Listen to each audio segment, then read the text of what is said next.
Hi guys. Night. Night. Even sir. Yeah.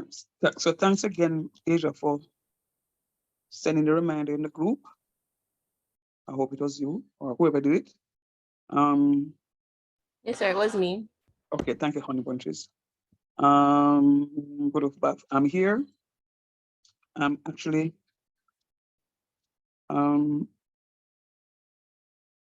ready to go, but I'm only seeing 5 of you here. Can you send out something again in the chat to me, please, guys? So we can get going. I want to get this thing quick and fast out of the way. All right? Thanks.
Sir, in the meantime, what about the 2 coursework that you said you would get?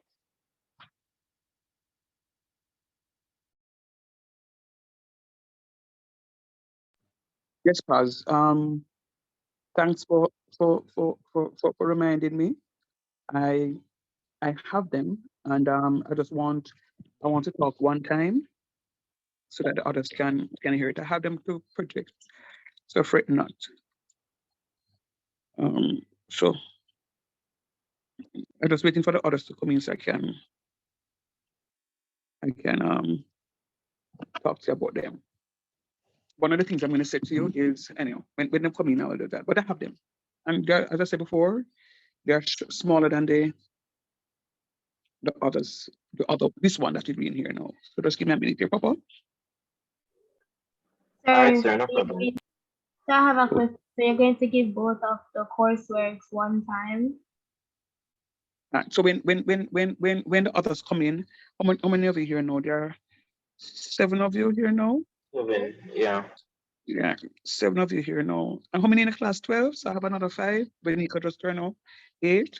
When I come, I just make this one talk one time, and then we can have a conversation on that. I want to make sure I get this out of the way first before the presentation. All right, cool. I give another 5 minutes. Hopefully, maybe not that long.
Is there someone else missing?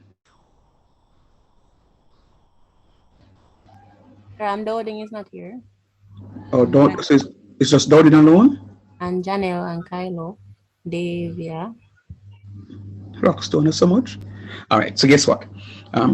This is the final night. People don't present, them cannot get the full marks for their presentation. Them cannot get a presentation mark. So if they submit the stuff, they just cannot get a presentation mark. And as a matter of fact, I'm in church as we speak, and I'm giving up so that I can get this thing out of the way. I'm going to start now. Those who are not here cannot get it. We have been delaying this from Wednesday, and I watch the WhatsApp chats going, and I deliberately not say anything but just ask for a final confirmation. So I really hope nobody don't get at me because of this, but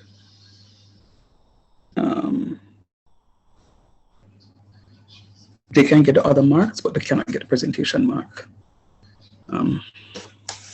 People needed to be here. Today is my Sabbath, right? So nobody can say, sorry, it was a Saturday, it was my Sabbath. Today is my Sabbath. And see, sermon is about to begin, but anyhow.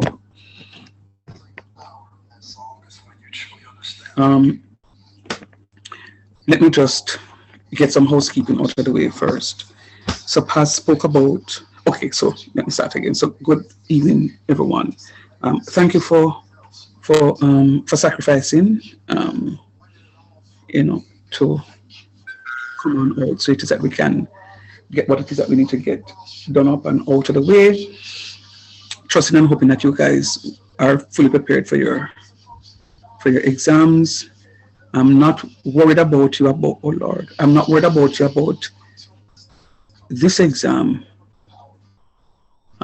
I think you guys are ready. On Wednesday last week, however, there was one other thing that I told you that I wanted to do with you guys.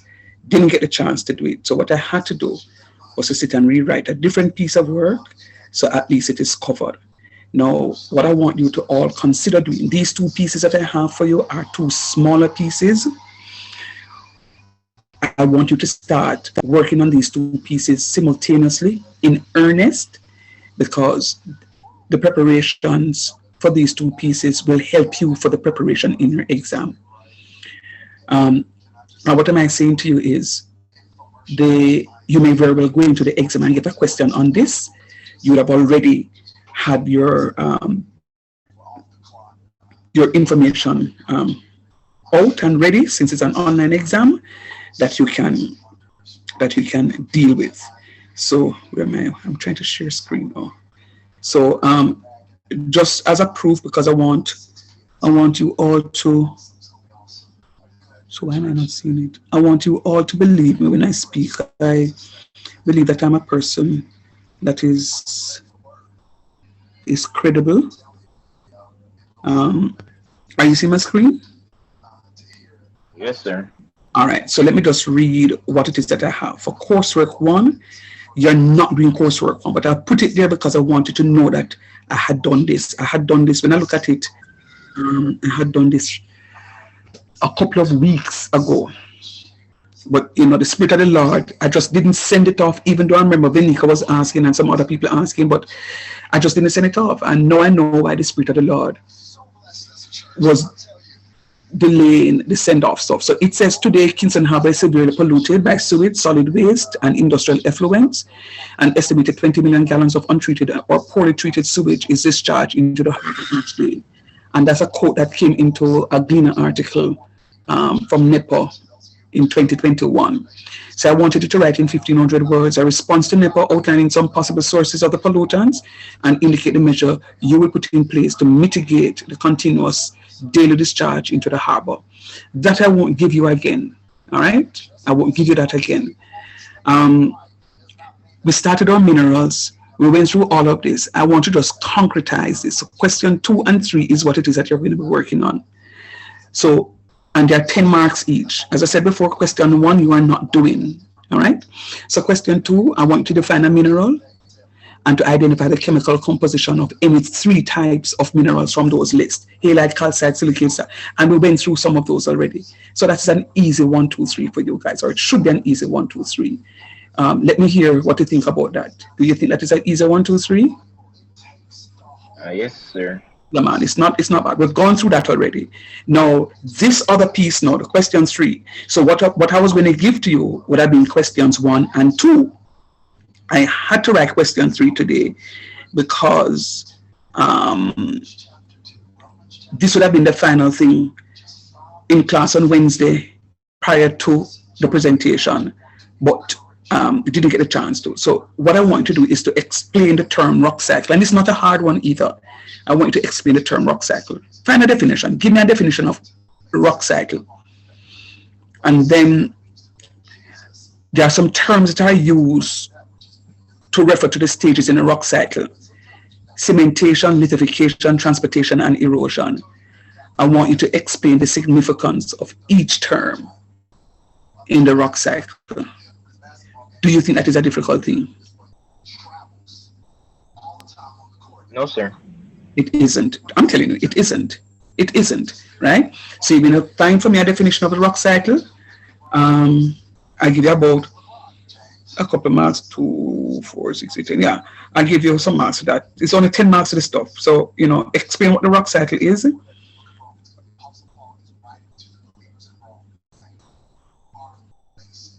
And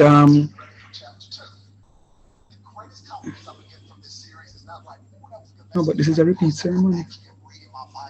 And then we explain the significance of each term. What's the significance of cementation, the significance of lithification, cementation of transportation, the significance of erosion.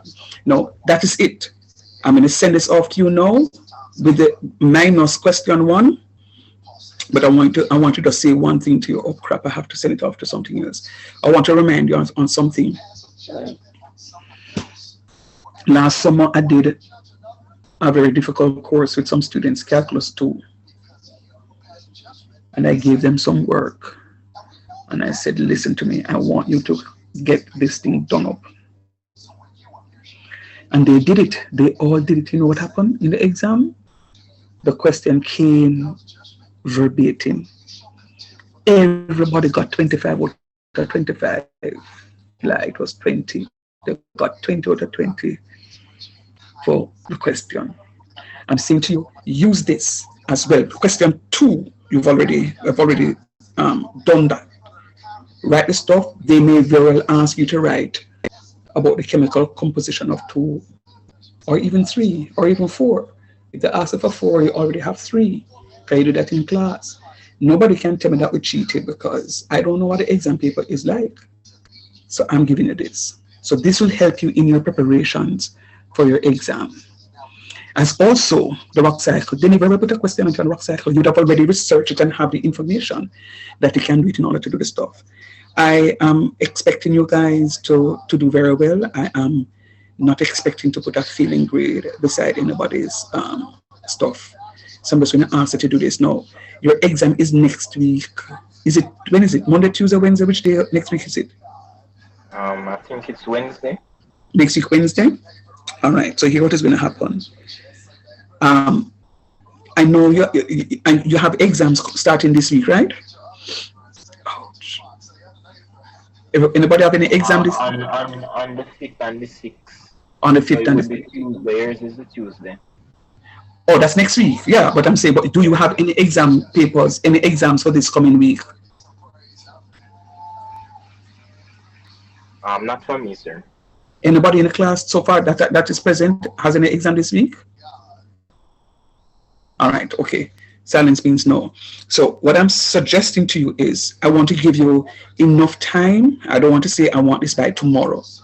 I want to give you enough time to get these 2 10-mark pieces out of the way as you prepare for your exam. This is a part of your exam preparation, you know. So when you do these 2 questions for me, you don't have to study this part again for your exam, because you've already done this. Do you think today is Sunday? Do you think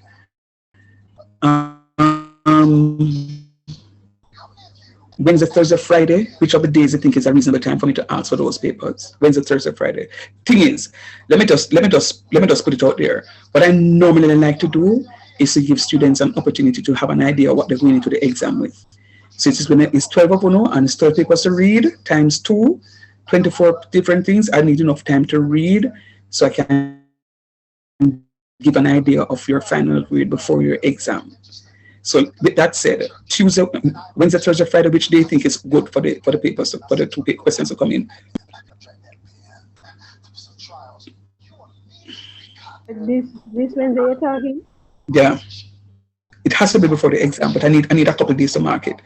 So you want us to submit it on Thursday of this week? Sorry, Friday. Friday. Okay, Friday. Okay, Friday. So it means that I have to go spend my Saturday, Sunday to mark, so at least I can get the stuff done up. So Friday. So please, guys, go ahead.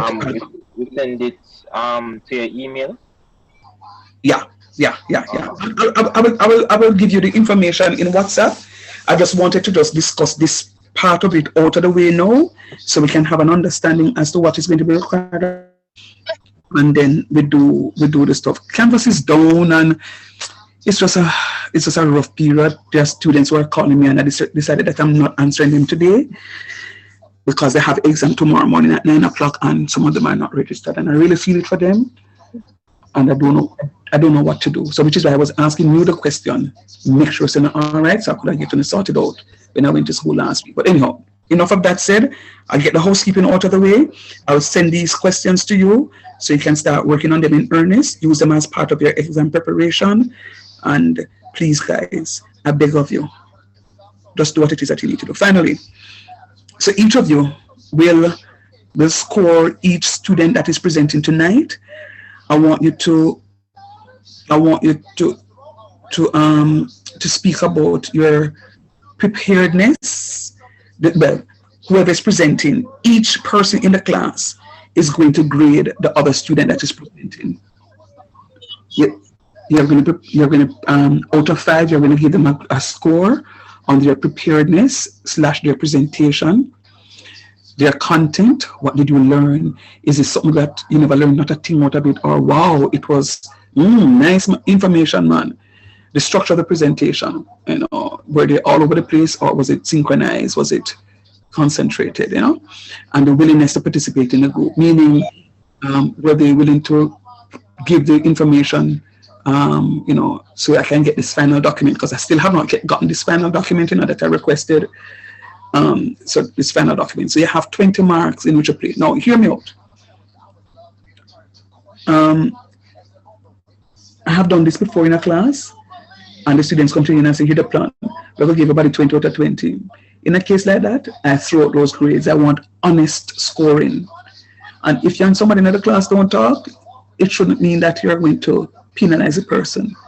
And if you and somebody are best of friends, it doesn't mean that you're going to, overgrade the individual. I want you to be honest in your grading, because the other person is going to grade you as well. All right, so each person is going to grade another person, and then you're going to send this off to me via email, and I will give you that information thereafter, so that I can use that as part of the scoring.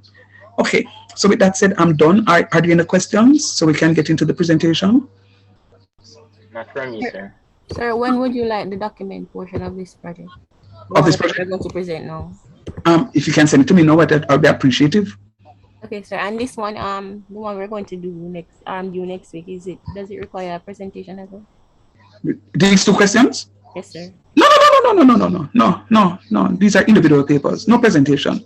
Okay, sir. These are individual papers, man. Any other questions? Yes, sir. I never heard which one of the questions is supposed to do. I hear that it's 2. Yeah, only 2 questions, yeah. So as I said before, I only showed you this question 1 because this is what I wanted to have given you guys. But we've spoken about the Well Darko situation already, and it is because of we discussing Well Darko situation. I was trying to find a question that was similar to our conversation in class to see how well you'd write on it. So really and truly, I don't have to give you question 1 because we've already explored that in depth in class. True or false? True, sir. Yeah, No, man. sir. Yeah, man. We have explained this in depth in class before, but I wanted to just find something else to give you to see how well you would write.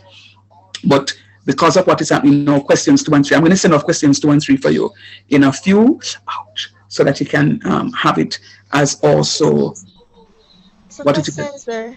Go ahead. Um, when is there an echo? Yeah, man. Go ahead, man. Okay, should the two questions be in one document? No, man. Two separate papers. Okay. Two separate papers. Coursework, you can call it coursework 2, coursework 3. So the one that you really know is coursework 1, and this question here, question 2 is coursework 2, and this one is coursework 3. Dan, get that? Was that Yes, easy by sir. the way? Thank you. Okay, no problem. Tell me now, are there any other questions? Quickly, I want to get into the presentation. Any other questions? Talk to me now. Is yes or no, you know? No, sir. All right, cool. I think I'm seeing 13 of you here, so it looks like, I really don't know how many students in this class. I kid you not. I thought it was 12, and and how many times have you heard me mention 12 in this class before? One time or two times? You ever hear me talk about 12 students in a class before? Yes, sir. Yeah, and I'm now seeing 13 on the list.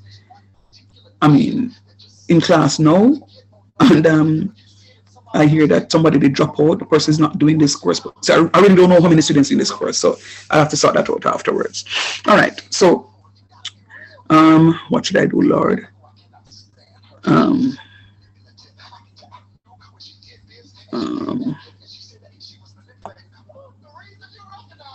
all right.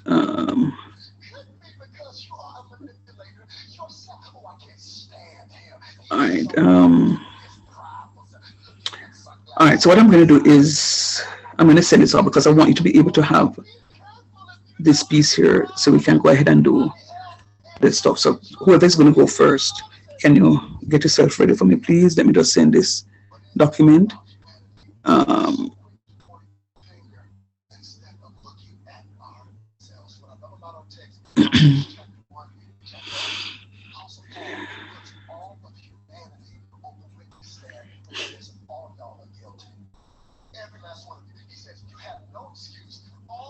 Hello?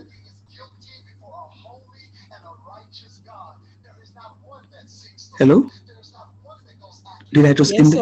Oh, sorry. I thought I just ended the class. Forgive me. I thought I just ended the class. I'm saying to myself. So I didn't answer me. You have to say hello so much time. Listen to the man. Sure. I'm saying to myself, oh crap, I just ended the session. All right.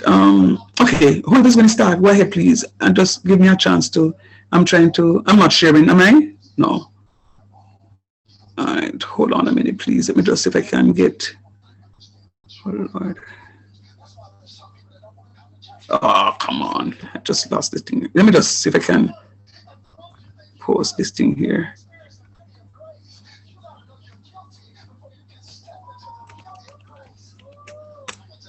Copy.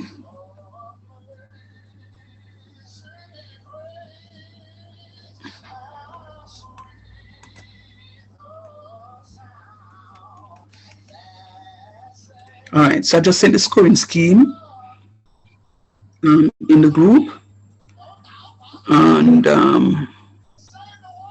I post coursework 2 and coursework 3 in the WhatsApp group as well. Are you seeing this? Are you seeing the scoring scheme? Yes, sir. All right, good. And then I'll post questions 2 and 3, coursework 2 and 3. Oh, I keep doing this. Coursework 2 and 3 in the group as I go along.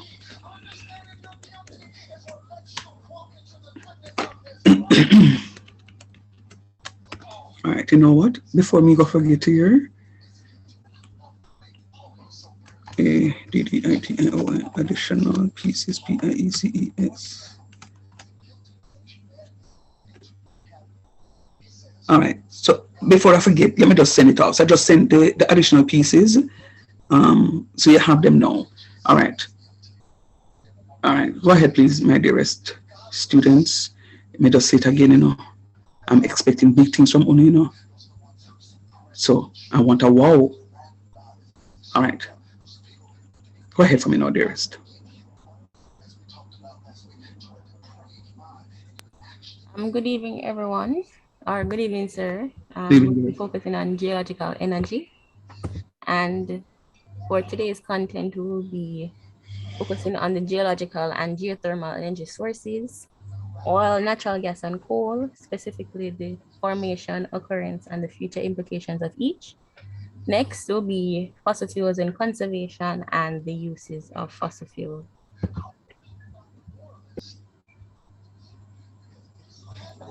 So firstly, we'll be doing geological and geothermal energy sources. I will be doing geological. Geological energy sources. The world's largest energy source for producing electricity is coal, which is also the most readily available fossil fuel. In some regions, ancient organisms remain give rise to fossil fuels. Coal is non-renewable. Coal is a non-renewable resource because it takes millions of years to develop and there is a finite supply. Additionally, coal is a rock that consists of carbonaceous material that has been buried and compressed from plant remains.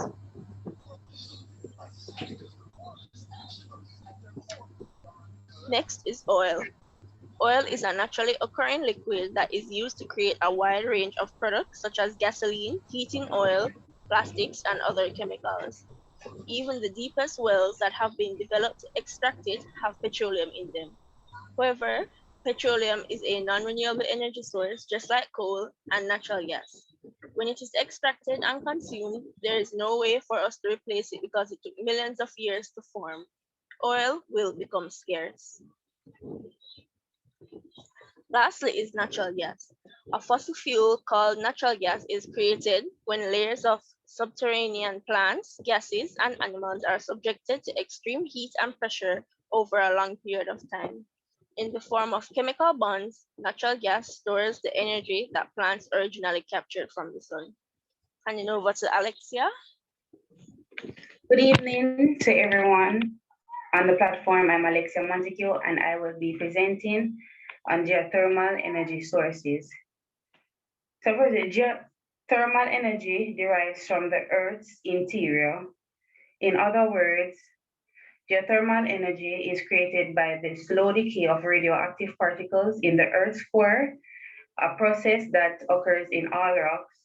The four main categories of geothermal energy sources are magma, hot dry rock, geopressured, and hydrothermal, which will be further detailed on the upcoming slides. So magma. The conventional geothermal power generators use the steam from the earth for generating electric power. In the magma power system, high temperature heats from magma around 1000 degrees Celsius can be used to generate strong steam for driving the steam turbine in the power plant. So because of the energy present in the molten magma, volcanoes represent a potential energy source of enormous magnitude. The thermal energy is present in the gas dissolved in the magma as well as the heat content of the magma. So the image on the left of our screen, you have the magma chamber label at the bottom, which is the origin for the heat source. And then you have the geothermal aquifers, where you see the red arrows directing the direction where the heat will go. These aquifers store some of the heat that travels to the surface. For the steam wells produce the steam needed to turn the turbines in the power plant to produce electricity employing geothermal energy.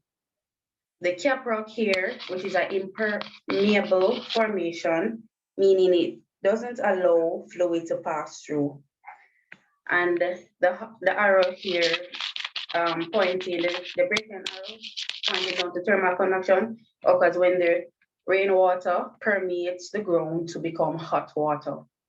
And over here, from the power point, you have a pipeline injecting into the surface and through the impermeable rock formation, which is the cap rock, to return redundant hot water underground. That is it for this slide. So hot dry rocks. Another potential source of geothermal energy is hot dry rock. These reservoirs are typically made up of hot impermeable rocks that are accessible 3,000 meters in depth. Rock must be fractured and a fluid circulation system must be created in order to extract heat from such formations. So here on the left, you have the dry rock concept. I'm sorry. This concept requires a body of impermeable rock at depth where you can see the hot granite labeled here. And it said intrusions of granite are the best prospects, especially high heat production granite. Heat energy sufficient to generate electricity needs an engineered geothermal system to exploit the energy.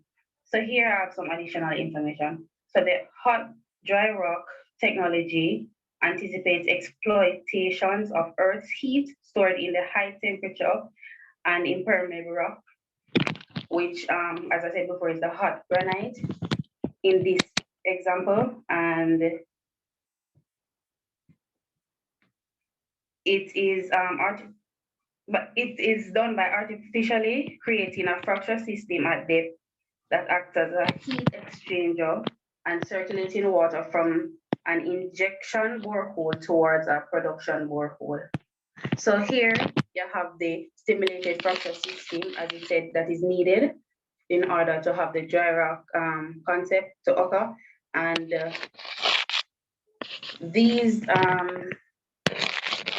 what would I say, arrow directs the how that concept occurs. And then here you have the heat, the exchange of heat, and this power allows. This powers the power plant, basically. So that is for this slide. Geopressure. So hot water aquifers with dissolved methane that are trapped under intense pressure in sedimentary formations at a depth of roughly 3 to 6 kilometers are known as geopressure geothermal resources.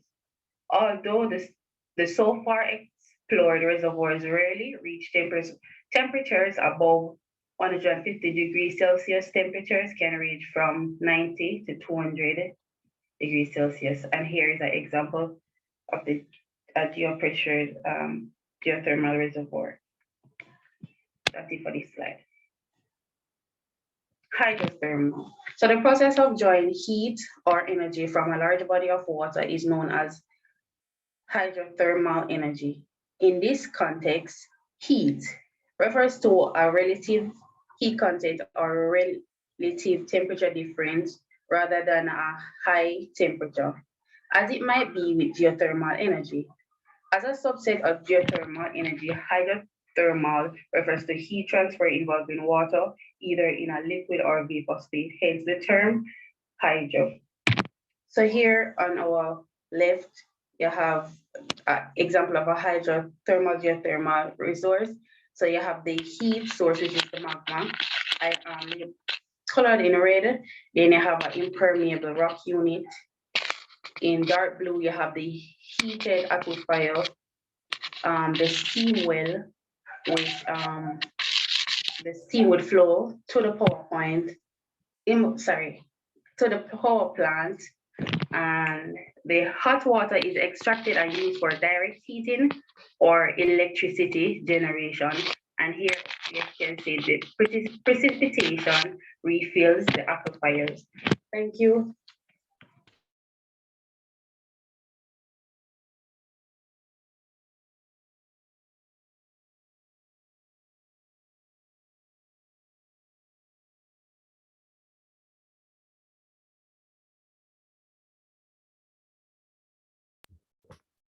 Okay, this next is the future implications of oil. So the future implications of oil could be one of two scenarios. The future could be a lot like the present, where we are burning lots of oil, which has serious disastrous consequences, or the future of oil could also be a lot different, where governments and organizations around the world might actually penalize carbon emissions and actually promote the use of renewables. But in our case, it seems more like the former.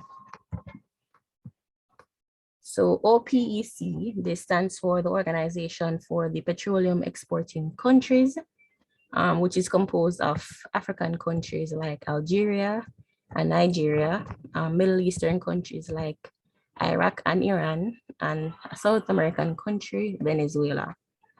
These are the countries where oil consumption has likely peaked due to the continued growth in emerging economies, and mostly in China. Oil supply growth will be dominated by the OPEC countries and not necessarily not be dominated by the non-OPEC countries, because non-OPEC countries are actually using stuff like biofuels and other supplies. This outlook suggests that the consumption and the production of oil will actually shift to Eastern Asia for consumption and to the Middle East for production. The COVID-19 global pandemic was actually a reason for the oil demand being at a standstill. So because of the global lockdowns that went on around the world, there was a decrease in people driving, there were people using public transportation as much, or even traveling overseas. So now that some countries are going back to normal, the oil demand has gone right back up. It is estimated by the American Petroleum Institute that oil reserves may be exhausted around year 2070 to 2094 if current consumption continues. It is obvious that when oil runs out, humans will eventually turn to alternate fuel sources like natural gas, wind, and even more. But why not save the planet's resources by switching entirely to renewable energy now?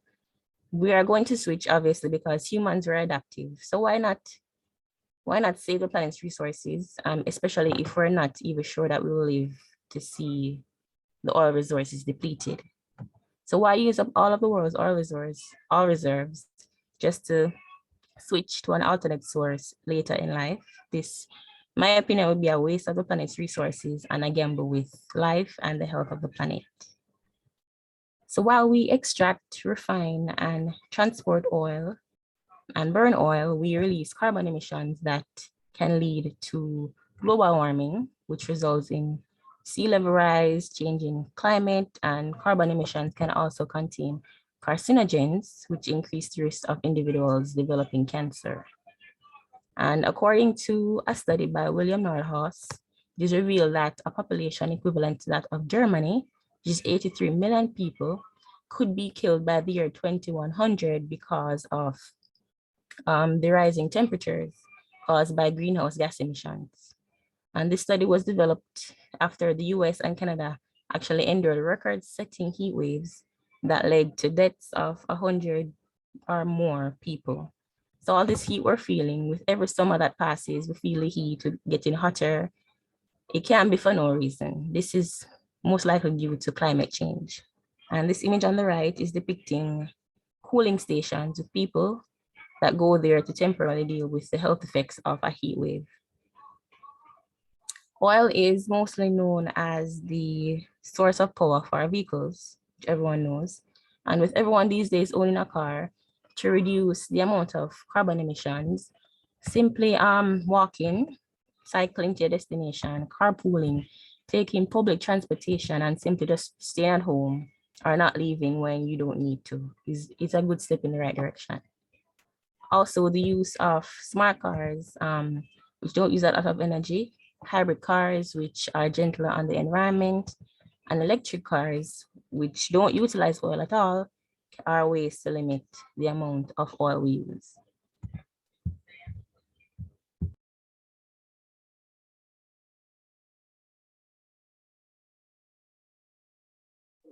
Okay, good evening, everyone. I'm Denise Marshall, and I will be presenting on the formation of natural gas.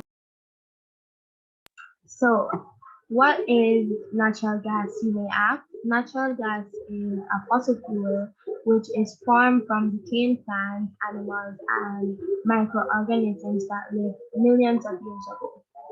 As plants and animals and microorganisms decompose, they are gradually covered by layers of soil, sediment, and sometimes rock. So the pictures on, okay, sorry. Sorry. Also finish with the first. Thank you. So the pictures beside of what I just said. So basically showing the process or how natural gas is formed. So the first picture is depicting that these marine organisms and plants die, and the second one is showing that these organisms will eventually, over a period of time, will turn into oil or natural gas. So you can move on. I'm finished with this slide. Thank you. So, as the organic matter moves deeper into the Earth's crust, it encounters higher and higher temperatures. The combination of compression and high temperatures cause carbon bonds in organic matter to break down. So, one natural gas farm, it's a its fate depends on two crucial characteristics of surrounding rock. So you have porosity and permeability. So porosity refers to the amount of empty space contained within the grains of a rock. And permeability is a measure of the degree to which the pore spaces in the rock are interconnected. A highly permeable rock will permit gas and liquid to flow easily through the rock, while a low permeable rock will not allow liquids to pass through. After natural gas forms, it will tend to rise towards the surface through pores through pore spaces in the rock because of its low density compared to the surrounding rock. To the other side. So now we'll watch a short video on how natural gas is formed.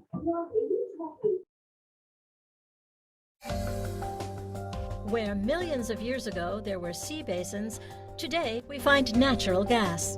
Organic material, such as plankton and plants, sank to the bottom of the sea. Then came rocks and earth, causing the organic layers to build up over ever greater depths. The temperature and the pressure rose, causing a chemical reaction. This reaction generated natural gas. This wandered up towards the surface of the earth until it was trapped in non-porous layers. Here, the gas collected in the tiny gaps of the porous rock. These are the resources which we extract today.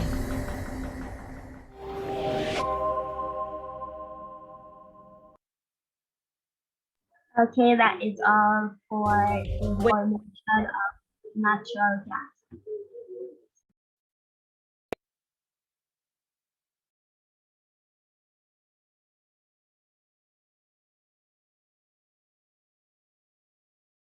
Good night, everyone.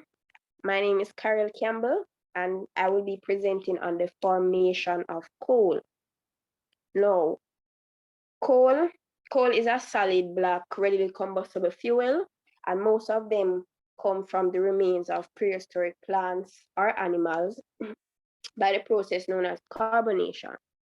So carbonation is basically when the dead vegetation would be converted into the carbon-rich coal under high temperature and pressure. So these remains of the plants now, it would be trapped on the bottom of swamps, and the layer would start to accumulate, layer after layer would start to accumulate, creating this material known as peat.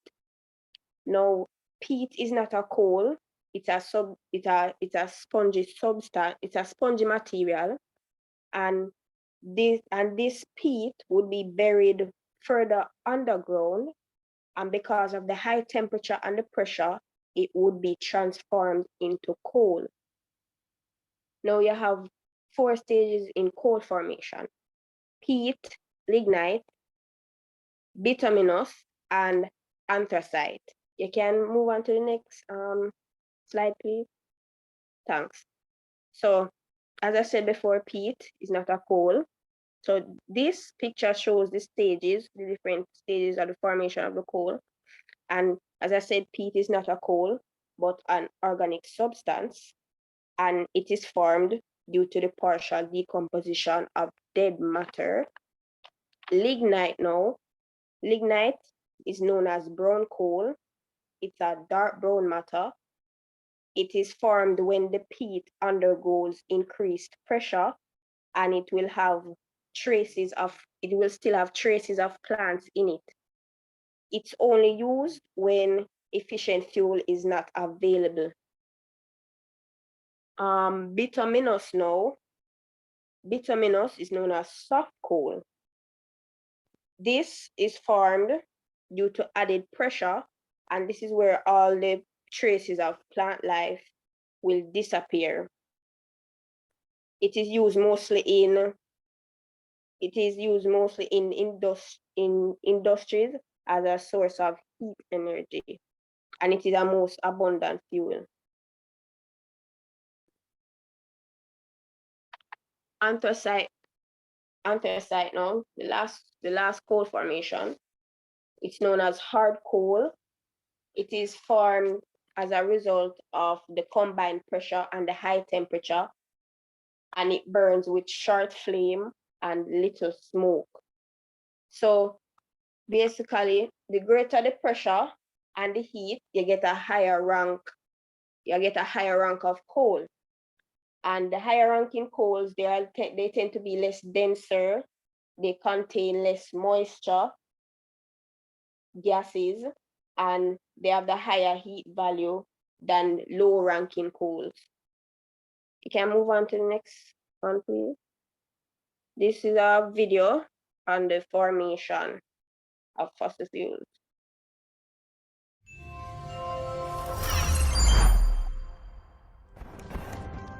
Over millions and millions of years ago, the bottom layer is the oldest. Sometimes traces of animals and plants are also found in them. This is a fossil, and fossils are the skeletal remains of an organism that lived on our earth millions and millions of years ago. The only way we know about dinosaurs today is because of the fossil formation. I want to teach you about the most important type of sedimentary rocks in this beautiful place over here.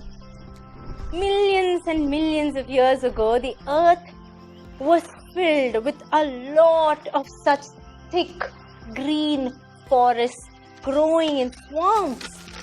As the trees in these forests died, they got buried in the swamps. As more and more trees died, they would squeeze the older layers of trees below them. The older trees would then go deeper, deeper, deeper into the swamp, where over the years, the heat and the pressure gradually, very gradually changed them into something we call coal. Coal is very important to us. We use coal to obtain energy. Let me tell you why and how. So, plants on earth use energy from the sun to make their food. So, coal is basically plants which have, been preserved or pressed or compressed over a long period of time. So, they have that energy of the sun trapped in it. So, when we then burn coal, which is nothing but these old preserved trees, pressed trees, we obtain energy. And we use energy for so many things, like generating electricity even. And how do we generate electricity? By burning coal. The plants and animals in the sea are going to die. And their bodies and different parts are going to sink to the bottom of the sea. As more layers come over millions and millions of years, the layers are going to get squeezed, just like the trees did, and then they're going to turn into something called petroleum. So just like coal, petroleum also has stored energy like coal, because these sea creatures ate plants to be alive, and so they have that energy in them. And as they get preserved over millions and millions of years, the energy is also preserved in them. And we use petroleum for so many different things, to run our vehicles, a lot of factories also. So the difference between coal and petroleum is actually very simple, right? Coal is formed from trees that are preserved and pressed over periods of time below the land, and petroleum is formed from dead animal bodies preserved over a long period of time under the water bodies. So, although coal and petroleum have since ages been the primary source of energy and electricity generation, they're not going to last forever. There is a problem for humanity because these resources can actually get over. We need to use them more judiciously. The rate at which they are produced, I told you it takes millions of years, is far, far slower than the rate at which we use them.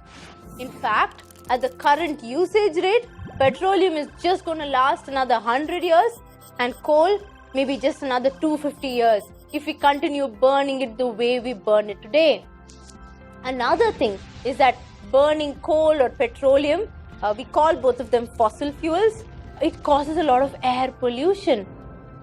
So human beings have started figuring out better usage of sources that are more sustainable, something that will last for a long period of time, and something that doesn't pollute our earth.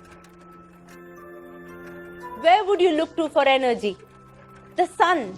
The sun is the primary source of energy, and we have figured out how to use this energy before it gets into plants, before it gets into animals.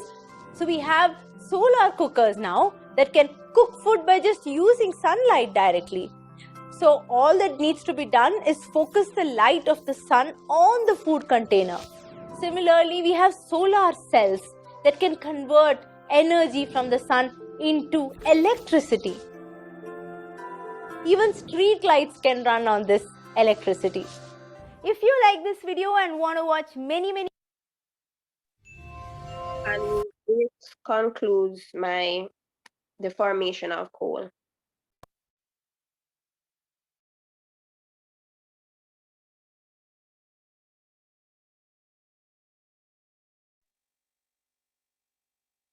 I'll now hand over to Michael.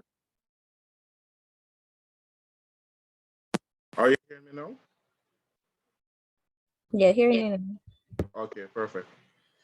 All right, so as the previous speaker was reflecting on, coal is it comprises of mining and transportation of the ore, and this mineral has great importance to many countries, to which the United States use it for a quarter of their energy supply. Now, as was previously stated, coal is found in several parts of the world in rocks of different periods, particularly existing along within the carbonic period, which accounts for the abundance of coal deposits. Now,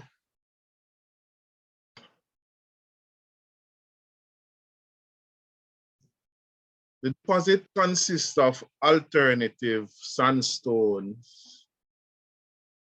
Go back, that's the first slide? Okay, so the deposit consists of alternative sandstones and argillaceous rocks,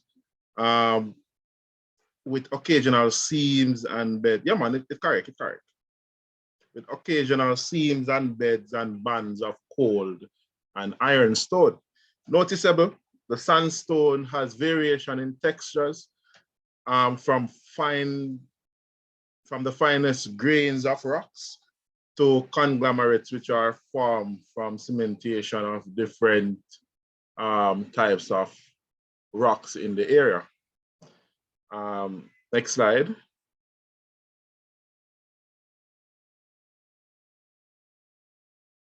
Now, this is a illustration. It's a stratigraphic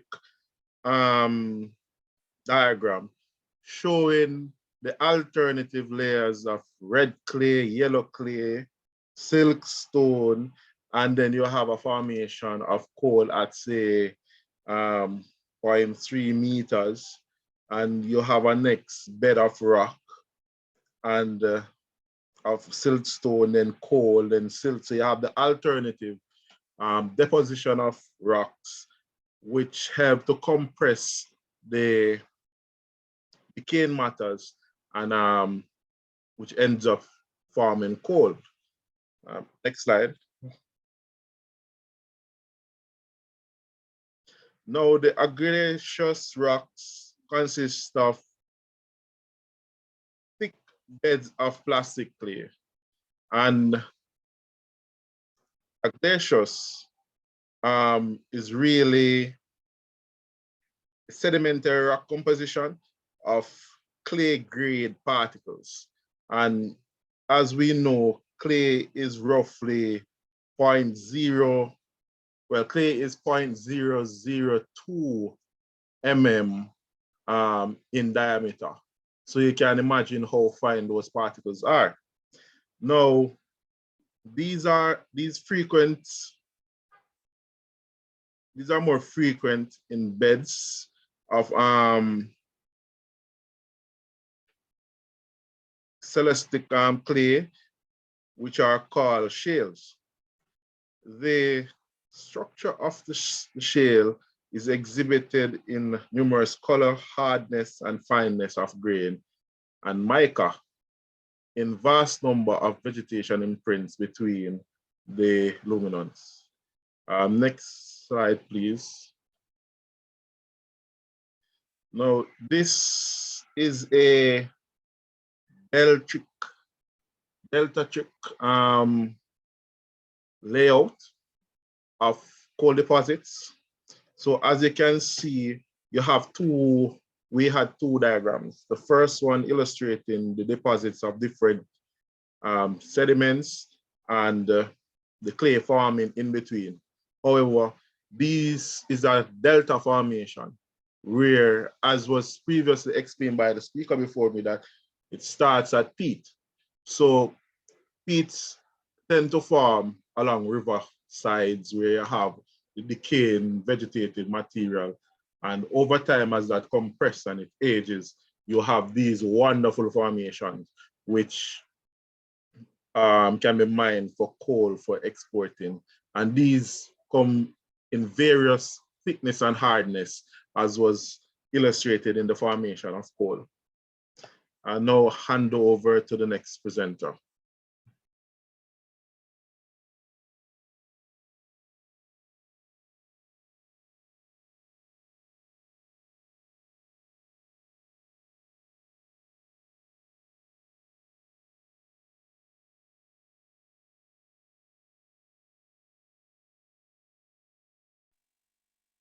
Okay, good evening, everyone. I will be discussing the conservation of fossil fuels. So, non-renewable. Fossil fuels have a finite nature. In other words, fossil fuels are non-renewable, which means that they are limited energy sources that cannot be replenished at the speed at which it is consumed. The reason why fossil fuels are not able to be replenished at the speed at which it is consumed is due to a factor known as time. Time, along with other factors such as temperature and pressure, transform these organic matter, such as decayed plants and animals, into fossil fuels. Next slide, please.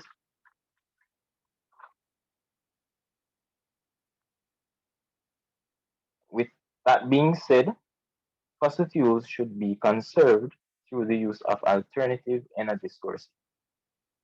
Here we have a picture depicting a solar panel. A solar panel uses the sun's rays to create electricity. Solar panels are also environmentally friendly and cost effective. They are perfect for homes, whereas power plants use fossil fuels such as coal and oil to generate electricity to our homes, which contribute to these natural resources being depleted. Next slide, please.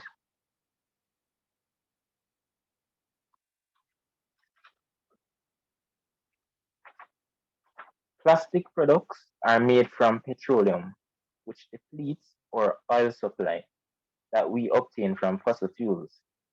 We can promote the use of reusable grocery bags as part of the conservation of fossil fuels.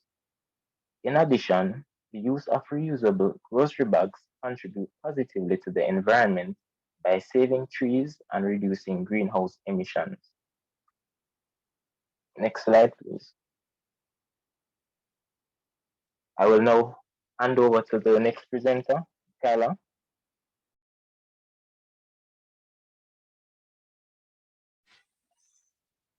Good evening, everyone. My name is Tyler Thomas, and I will be speaking on 2 points on how to conserve fossil fuels. Now, petroleum and coal, commonly referred to as fossil fuels, are renewable energy sources. Avoiding fluid waste is one approach to conserve.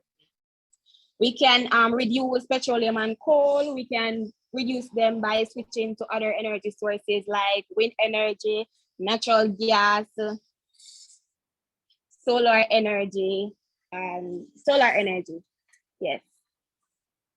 So, hold on 1 second.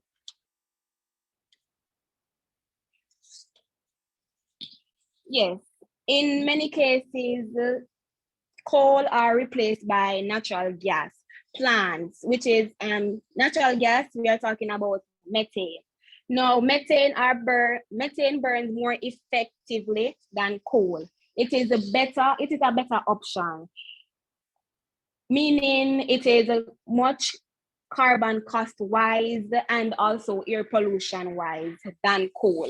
Because remember, when we burn fossil fuels, it releases excess carbon dioxide into the atmosphere, and that can cause global warming and lead to climate change and all those things that is bad for the atmosphere. Natural gas is fossil fuels also, but the global warming emission from the natural gas are much lower than coal and oil, than when coal and oil are burned. Natural gas emits 50 to 60% less carbon dioxide when combusted in a new effective natural gas powered plant compared to when emissions from a typical coal plant. Solar power is another way that we can conserve it. So we can use the sun to produce electricity instead of using the coal, which will release carbon dioxide into the atmosphere. So solar power is reliable. It's a more optimal resources than fossil fuels. Just that it is more expensive, but outside the limitations of solar energy, that it cannot be used 24 hours a day without a storage solution, it is better than fossil fuels. The sun provides a free and renewable source of energy, and the effort to harness the energy it has very little impact, unlike fossil fuels. As I said earlier, it would be better to use the energy from the sun to produce electricity. Who to tell in the near or far future that our environment will be less impacted by these fossil fuels, as we have artificial intelligence and machine learning that maybe will be revolutionized, and the energy industry could be changed soon. Also, we can educate the public education. So this is another step to conserve fossil fluids. Through we could educate industries or educate them through community centers about fossil fluids as a non-renewable and how they can be used effective in order to conserve its lifespan, such as processing products that can be reused and recycled throughout life. Yeah, that's it.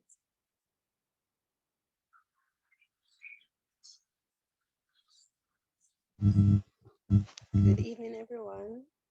My name is Daniela, and Venica and I rather will be doing the uses of fossil fuels.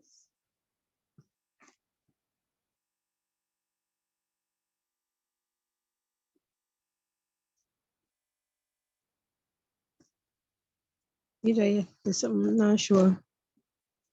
Oh, okay. All right, so first things first, we'll have a basic definition of what fossil fuel is, and it's any of a class of materials of biologic origin occurring within the Earth's crust that can be used as a source of energy. And on the right is an illustration showing the formation of coal, oil, and gas. Basically, a repetition for the coal, which was what Carol was saying about the peat, which is a partly decomposed vegetable matter. And here it says the vegetation dies and forms the peat, and the peat is compressed to form the lignite, which is a brownish coal, further compressed into form bituminous, which is a coal as well, and eventually anthracite, which is a hard coal, and one further on the right, which is oil and gas, shows the marine plants and animals die and they sink to the bottom of the seabed. And these plants and animal layers get covered with mud, and over time, the sediments create pressure along with the heat, compressing the dead plants and animals into oil. Oil moves up and eventually forms a reservoir, as you can see with the cracks and the tiny spaces. Next slide, please. And this is a video about fossil fuels. So you can play it, please. Fossil fuels. Fossil fuel is a term used to describe a group of energy sources that were formed from ancient plants and organisms during the Carboniferous period, approximately 360 to 286 million years ago, even before the age of dinosaurs. At that time, the land was covered with swamps filled with organisms and plants. As they died, they sank to the bottom of swamps and oceans, and over millions of years started decomposing under layers of sand, clay, and other minerals. Different types of fossil fuels formed depending on the combination of organic matter, temperature, time, and pressure conditions while decomposing. There are three major types of fossil fuels: coal, oil, and natural gas. Coal was formed from ferns, plants, and trees, which hardened due to pressure and heat. Oil was formed from small organisms like zooplankton and algae, where pressure caused the more complex organic matter to decompose. Natural gas was formed by the same process as oil, only it was exposed to more heat and pressure, causing it to further decompose and turn into a gaseous form. Fossil fuels are sought-after energy sources because they have a high energy density. They are the world's dominant energy source. Fossil fuels have a variety of applications, from electricity production to transport fuels. They can also be used to make a variety of common products, from plastics to cosmetics to even some medicines. These resources have powered industrialization over history and continue to do so today. Fossil fuels can be an abundant and cheap, or in some cases, a scarce and expensive form of energy, depending on geographic location. For this reason, geopolitical issues arise due to scarcity caused by the natural geographic allocation of these highly valuable resources. Fossil fuels are considered non-renewable resources because they take millions of years to form, which means that once they are used, the resources will not be replenished in a human lifetime. The gradual depletion of the most accessible fossil fuel reserves have forced companies to develop technologies for extracting more challenging or unconventional reserves. In many cases, this means additional safety and environmental concerns as well as higher costs.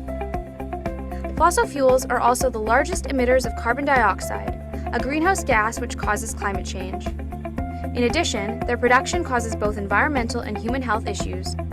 These concerns have triggered society to look at alternate sources of energy that are more environmentally sustainable and renewable. That's fossil fuels.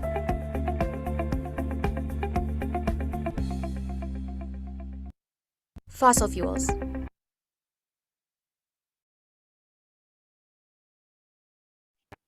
Okay, so good night, everyone. I'm Vinny Karid, and I'll just give you a breakdown of the types of fossil fuels and their usage.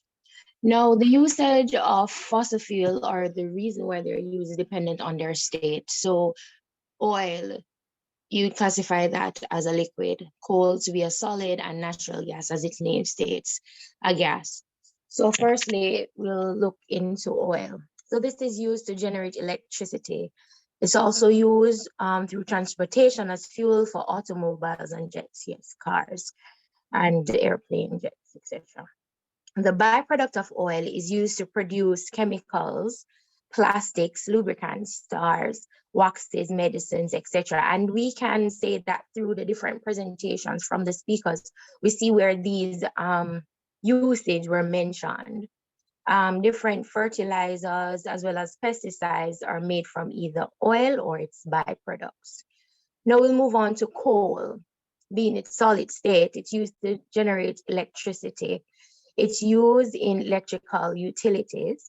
And some of these products made from coal, we have dyes, aspirin, soaps, fibers, plastics, and solvents are also made from coal or coal byproduct. We also have the use of coal in steel industry, pharmaceutical industry, cement manufacturing, and manufacturing of paper, etc. Then we move on to natural gas, which is more cleaner than both coal and oil. And it is used in air conditioning, cooking appliances like fuel stoves, and heat homes and establishments. So heating, water, etc. So yes, we do hear about the solar system for heating water, but yes, natural gas is used in this process as well. We also have natural gas being used to provide electricity, and it's used in industries like steel foundries, glass foundries, other manufacturing, and aluminum smelters. It's also used to produce paints, fertilizers, plastics, and dyes.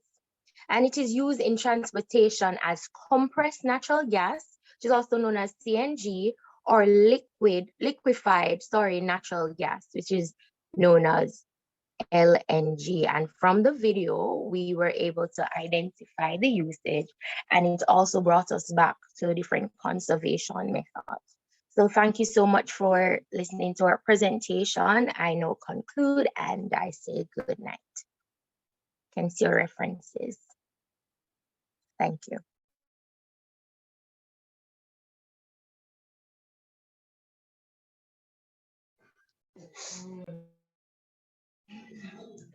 Good night, everyone. Formation of oil. The formation of oil begins in warm, shallow oceans that were present on the Earth millions of years ago. It is the sediment on the ocean floor that then forms oil over many years. The energy in oil initially comes from the sun and is energy from sunlight that is trapped in chemical formed by dead plankton. The process that creates oil is generally the same in most areas, although there may be different types of plant and animal debris that falls to the ocean floor in slightly different conditions. To form oil, the following steps have to be happened.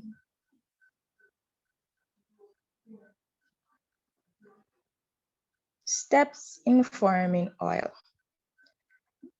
Dead plankton, as well as algae and bacteria sink to the bottom of an ancient ocean and mix with inorganic clay-like materials that enter those oceans from streams and rivers.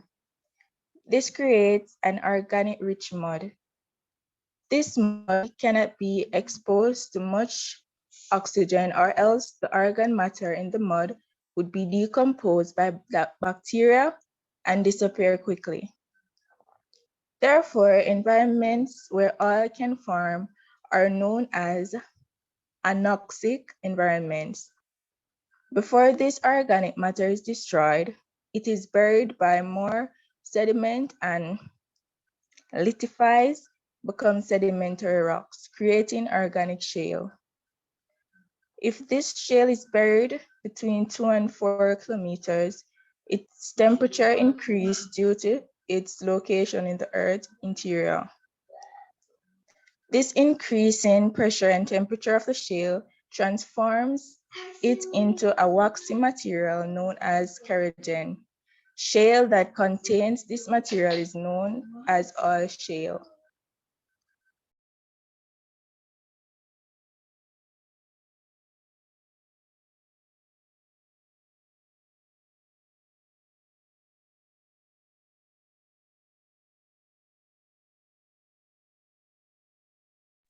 This is a video of how oil is formed.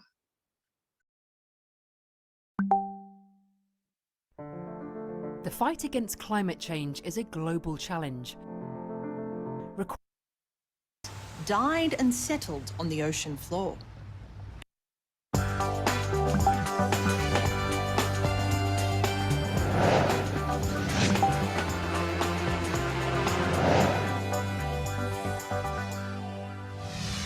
What drives our cars, buses, and planes? Powers our electricity and allows us to cook our food and heat our water. Most of today's energy needs are met by fossil fuels, like coal, oil, and gas. These unique, high-energy fuels are non-renewable resources that took millions of years to form. About 2 billion years ago, marine organisms like algae and microscopic animals and plants died and settled on the ocean floor. Beneath other sediments in the ocean, and in the absence of oxygen, these fossils changed into a substance called kerogen. Under heat and pressure, kerogen gradually changes into oil or gas. The whole process usually takes at least 1 million years. At the molecular level, oil and gas are hydrocarbons made up of hydrogen and carbon atoms. The constant pressure and movement of the Earth's crust squeezes oil and gas through the pores or spaces within rocks.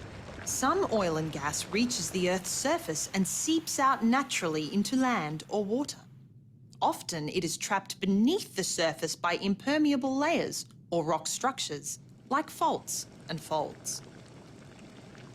Within the crust, oil or gas deposits build up and form reservoirs. Reservoirs are like vast sponges filled with oil and gas. They can be as large as a city. To find oil and gas deposits, geologists use a number of different survey techniques, including seismic surveys, gravitational surveys, and geological mapping. Seismic surveys use reflected sound waves to produce a 3D view of the Earth's interior. New technologies, such as four-dimensional projections and sophisticated graphic renderings of rock structures, are improving the way we find conventional oil and gas deposits. Energy resources that are currently difficult or expensive to extract are called unconventional oil and gas.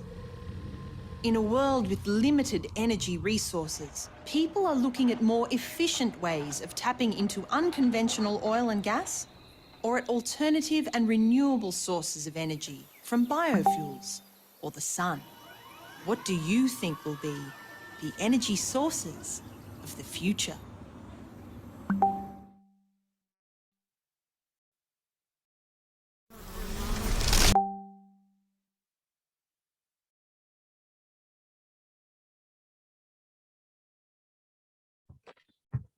These are references. And as Anika said, thank you for listening.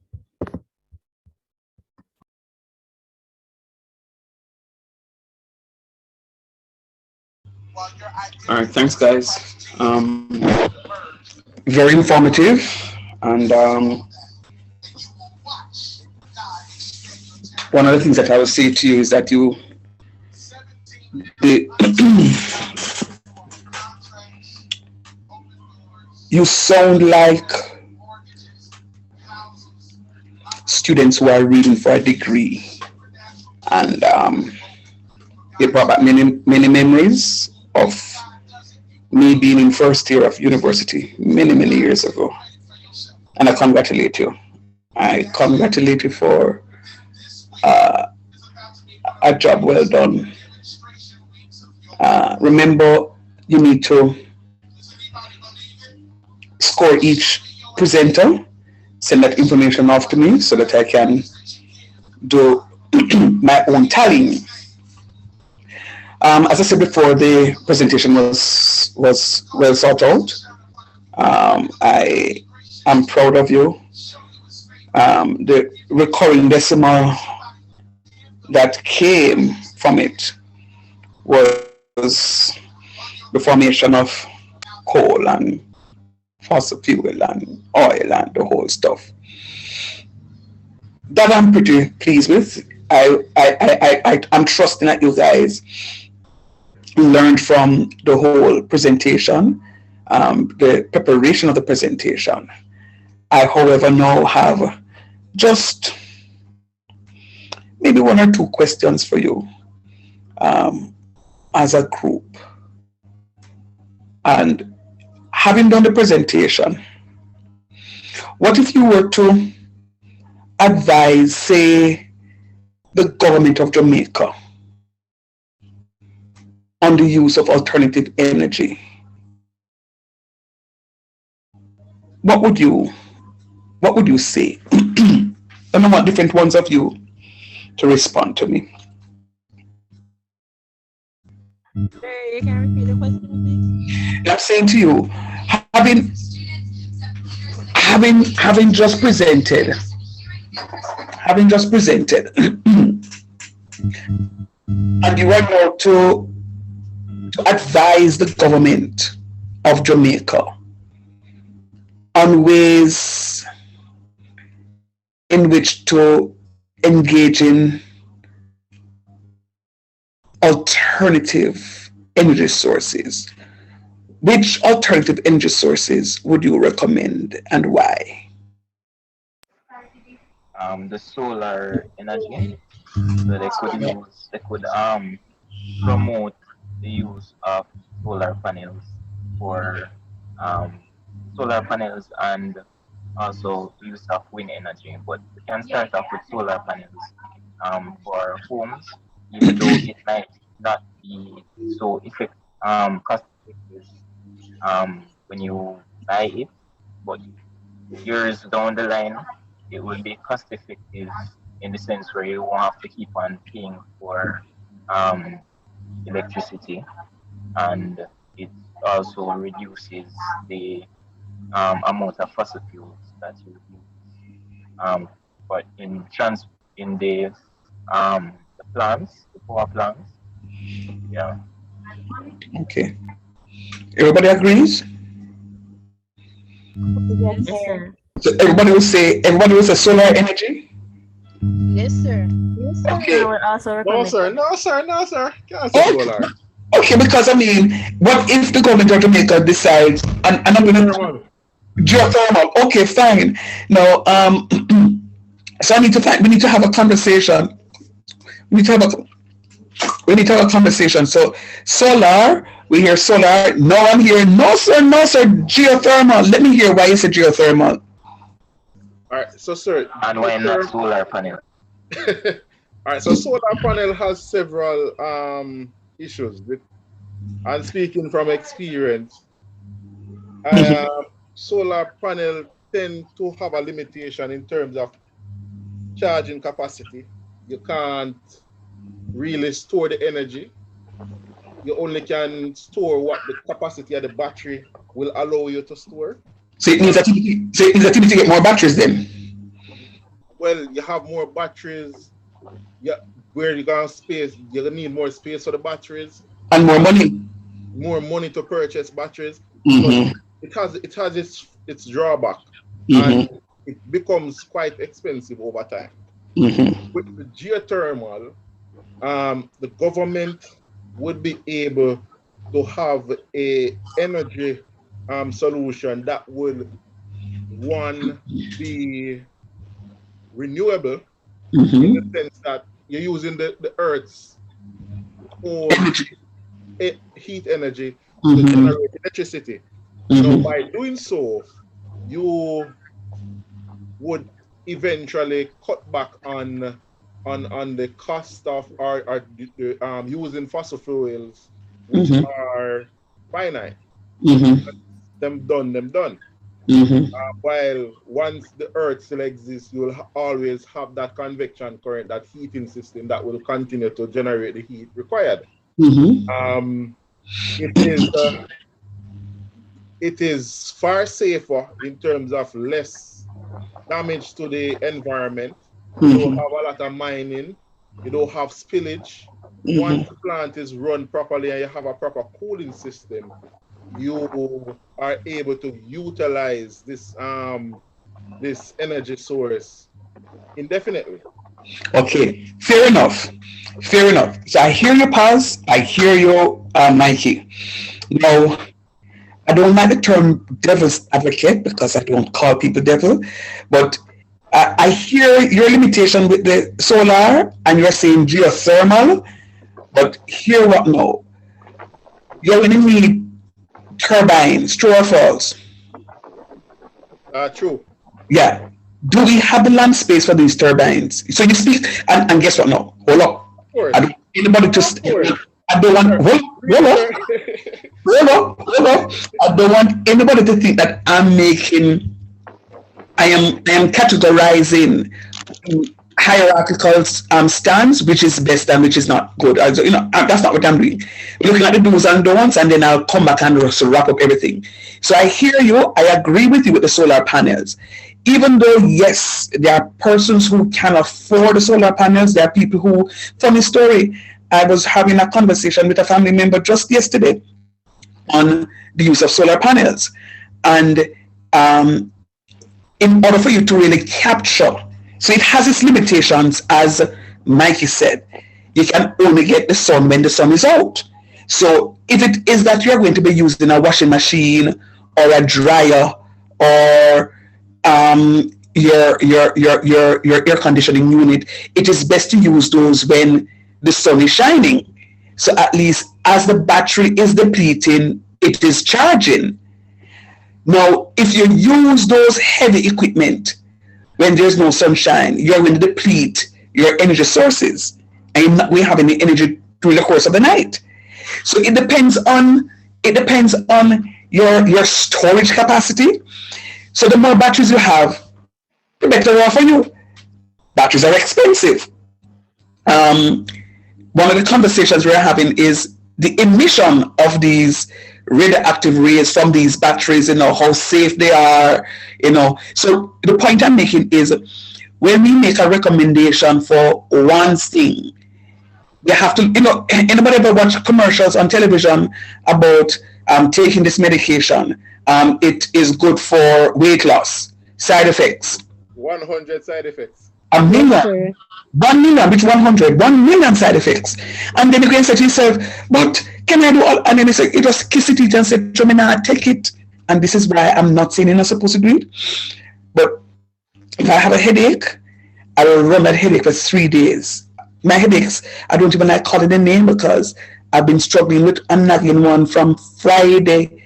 I went to school and I got rid of it a portion of the day. It came back yesterday, and this morning I woke up with it, and it is slightly hurting me now, but nothing that I can't deal with, right? But I don't take tablets. So you won't find me taking a tablet for my headache. Oh, hell no. You understand? And you may say, why, sir, you're good, but it's not good. It's painful. But I'm just saying, so to each his own. So yes, so when you look at the solar, you'll have to have space enough, money enough to invest in these batteries so that you can store your energy. So just think of it. One of the things, Mikey, I was thinking of, it just one weird, very weird way of trying to see how I can make money is that I would invent some of these lithium ion batteries for household where What happens when it gets wet? When the lithium gets wet? I mean, you try and prevent that because, I mean, of course, they have the limitations there again, right? We have the limitations there again. So I'm just saying what I was thinking of. It's just a wild thought, you know, just like the other many thoughts that I have, that I own an aircraft and I can fly. And I can fly anywhere I want to fly. It's very wild. But one of the things I was thinking of is that if I could get these batteries, get them into homes, and people could come to my power plant and get them recharged, and these people take these batteries back home, and you know, they plug into the sources, and they can, you know, the batteries will run for like about maybe 48 hours. You know, sorry, somebody saying something. Right. So getting these batteries into homes.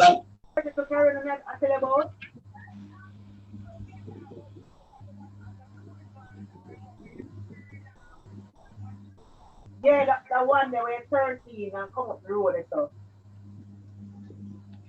Yeah, because next thing we start hearing address and telephone number. Right. So I just muted her. So yes, Mikey, and other students of the class.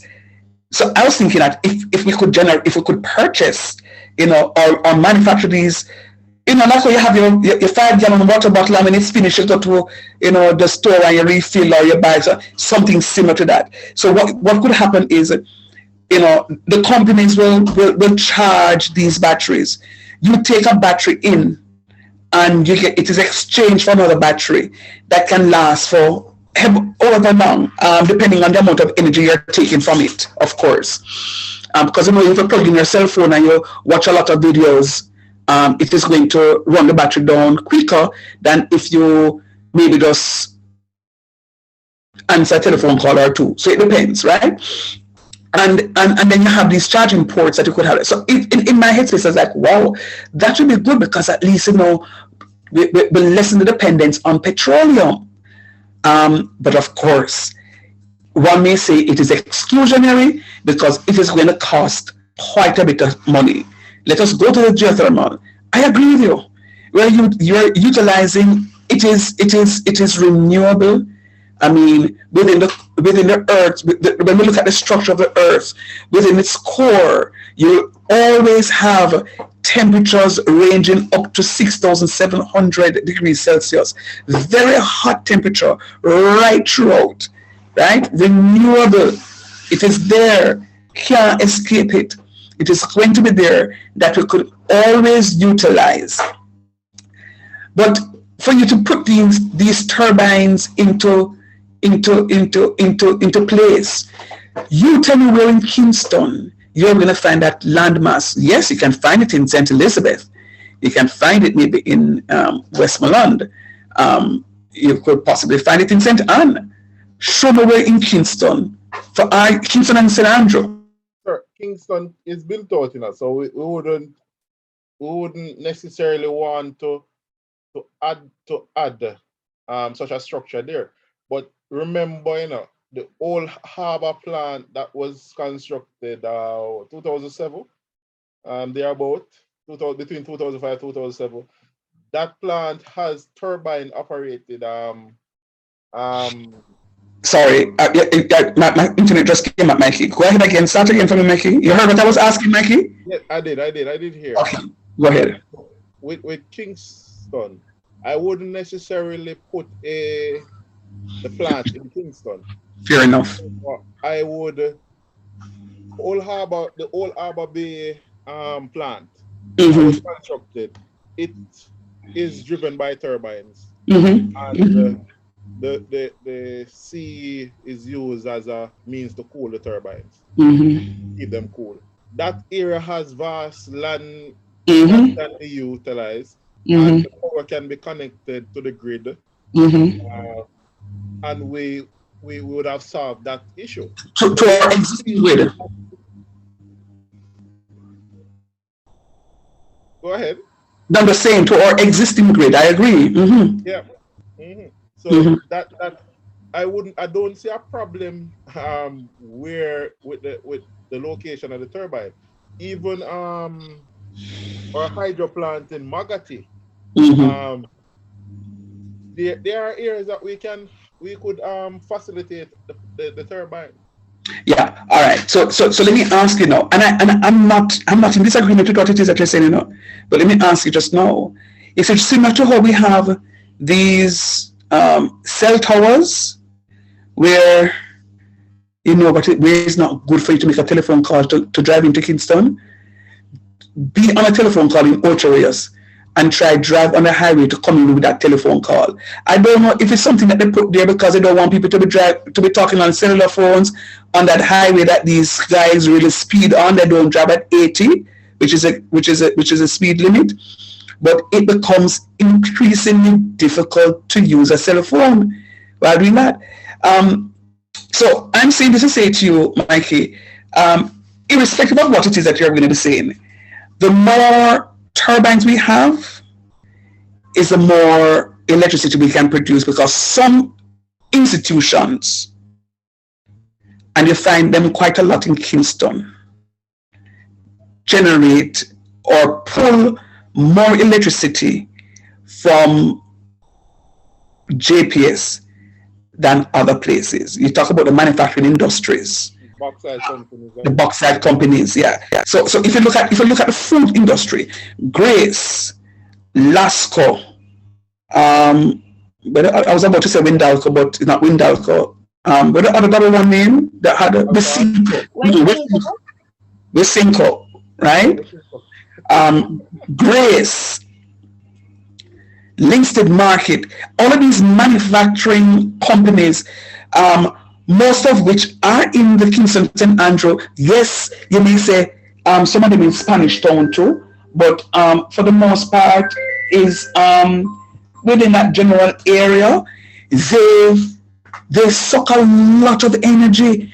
I have a friend, past student too, who works in one of those manufacturing industries, and when we're having a series of power cuts recently, production stop. Now, think about it. We're talking about export. We're talking about getting foreign exchange for Jamaica. We're talking about in the middle of production, no light. All the man they do is just call JPS and say, here the plan. Switch me over from one grid to the next because money have to make. So they had to switch them over to another grid so that they were the only one in that area that had electricity, so that the power can go. The point I'm making is the more of these turbines we have, the more we can supply these industries that require so much electricity that the other sites may not be able to supply. And to use the existing grid, it may cost a little bit more than what it is that we're trying to achieve. However, geothermal is a reliable alternative. Solar energy is also another reliable alternative, right? Because you see, so I'm not saying that one is better than the other. We can have the conversation, because remember, we are making recommendations to the government of Jamaica. So the recommendations that we are making, just like we can say, go ahead and use Flow. And somebody say, no. Go ahead and use Digicel, but you still have Flow members. And you still have Digicel members. And if you're old enough, you remember Claro. Claro free nights, free calls every day is a double day. That wholesale service. Anybody remember that theme song? No. Remember the company, not the team. I mean, every day, my chemistry students at Excelsior will come, and all you hear them sing, Clara free, nights free, cause every day is a double day. And I'm trying to find it on YouTube, and I just can't find it. But anyhow, so the point I'm making, some people will say geothermal, some people will say solar. And I'm coming to the question again because I need to hear others. The truth of the matter is, there are advantages and disadvantages of any one of them. Because for me, a simple on-off, I may just get so frustrated with JPS and I don't even want to use them grid, period. So I may say solar energy is the way for me to go. And I may say, here the plan, I live in a 2-bedroom house. What is going to happen is that I will build a room on the back of the yard for store my batteries. Because me now get JPS I sent more. Matter of fact, me I go sell JPS some energy, and this is what is happening. So some people have enough energy stored that they can actually, that JPS actually contract and purchase some of the energy from them. Do you know that? Anybody knew that? No, yes, sir. Yeah, man, from their own solar energy, yes, man. So they can actually give JPS some of their energy, sell them to some of their energy, so they have credit with JPS. All right. So I like geothermal energy because yes, it is renewable. One of the disadvantages for me is for the solar energy is that if we are having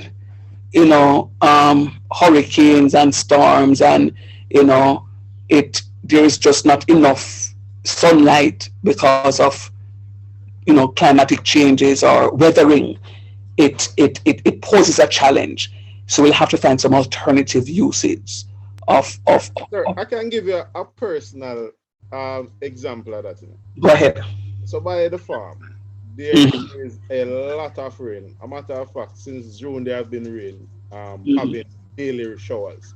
Very few days we have sunlight, clear sunlight, and the system has not been charged up more than quarter to capacity.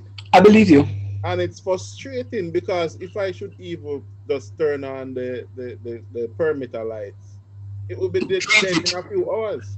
I'm experiencing the very same thing. So solar for me, I give up on it. And don't. And you see, I understand, and I knew exactly where you're going from. I mean, I have the exterior of my house is powered by solar. I don't think I should be using JPS's thing to light up my place. So the other day there was no electricity in my area, but my yard very bright, very, very bright, to the point where inside dark. So we all went outside because outside bright. And in the last week, the lights came on at dusk, about 6 o'clock, 6:15 thereabout. You see the lights come on. You see by 7 o'clock, the light them fade. It come on about 6:15 p.m. By 7 p.m., the lights fade out. Why? Because they're not charging as much as they are supposed to, because of the heavy rains we've been having. So that in itself has its limitation. But one may say, well, sir, if you had more batteries, you could have saved on days where it is that you had lots of energy, so that for other days when you don't have enough energy, you're going to your reserve, which is true, right? So I hear Paz, I think Paz was the one presenting on, if I'm not mistaken, solar energy, and I heard him say something about, whatever it is that he said. But the truth of the matter is, for solar energy also,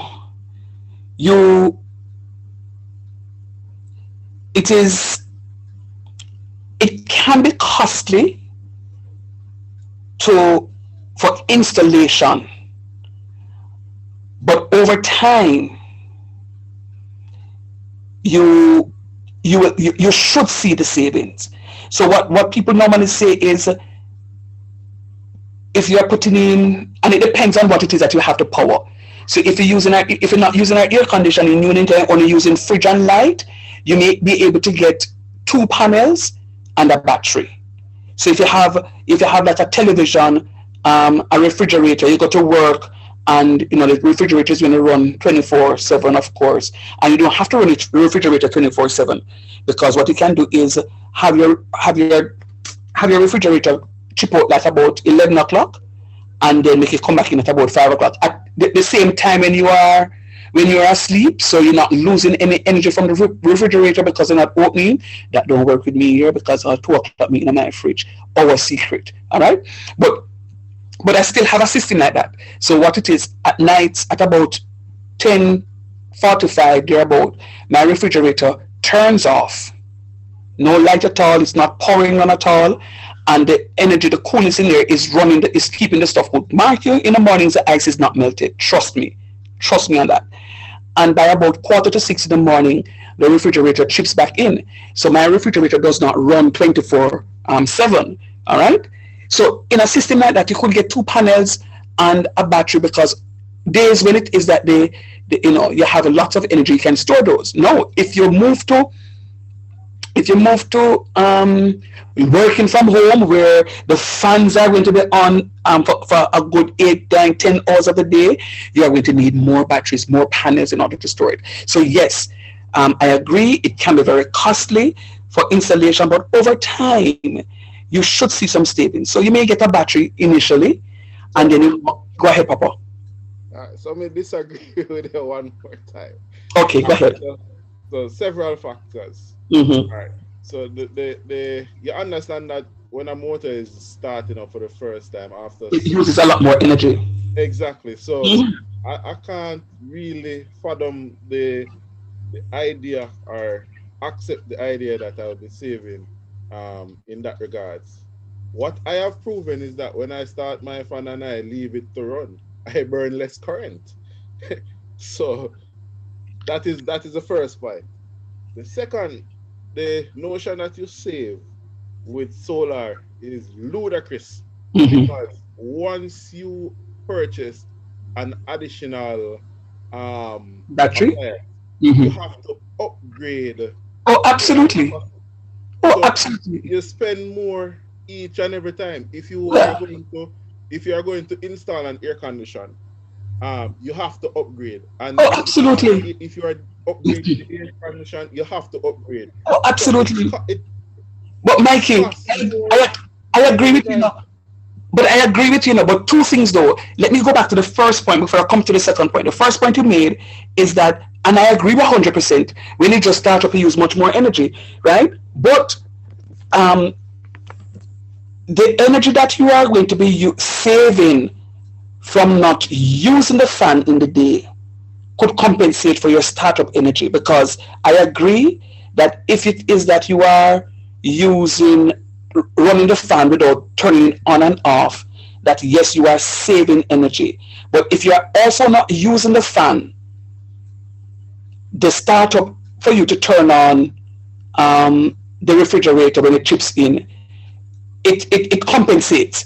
What was I doing? Oh, so like you overestimate in one regard, and then you underestimate in another regard, and then it compensates. It squirts out, so to speak, right? And then in the other instance, no. So that's where we disagree. But in the other instant, it's just like you decide that you don't want a Pro Box. You can get a Pro Box with $1 million. And you may say to me, sir, $1 million, you can get a Pro Box with $800,000, sir. And then you may say, sir, I link straight to Japan, and I can buy one and carry it in, sir, for $400,000, sir. And that the man on the camera to do, they might carry it in for $400,000, $500,000, so they can sell it for $1 million, so they might make $400,000 on it. So here, so me can go to the source and me can get one for $600,000. All right, fine. So you get a car for $600,000, not brand spanking new, but you get the latest model, 4 years old, Pro Box, right? Then now, when you go to insurance, the insurance said to you, say, oh, Pro Box, come on, sure. $30,000 comprehensive. I said, sure, I can't deal with that. $30,000 a year comprehensive. Yeah, I can't deal with that. And then, you know, see, I am want to put word to Venica or put word to Asia or put word to Carol or Carl. And them say, my youth, me like you, you know, but you can't pick me up in a no pro box because you're hot girl. And then you decide, to, okay, you're going to buy you a BMW. Ah! So you know what is going to happen right there? You know you're going to use more gas.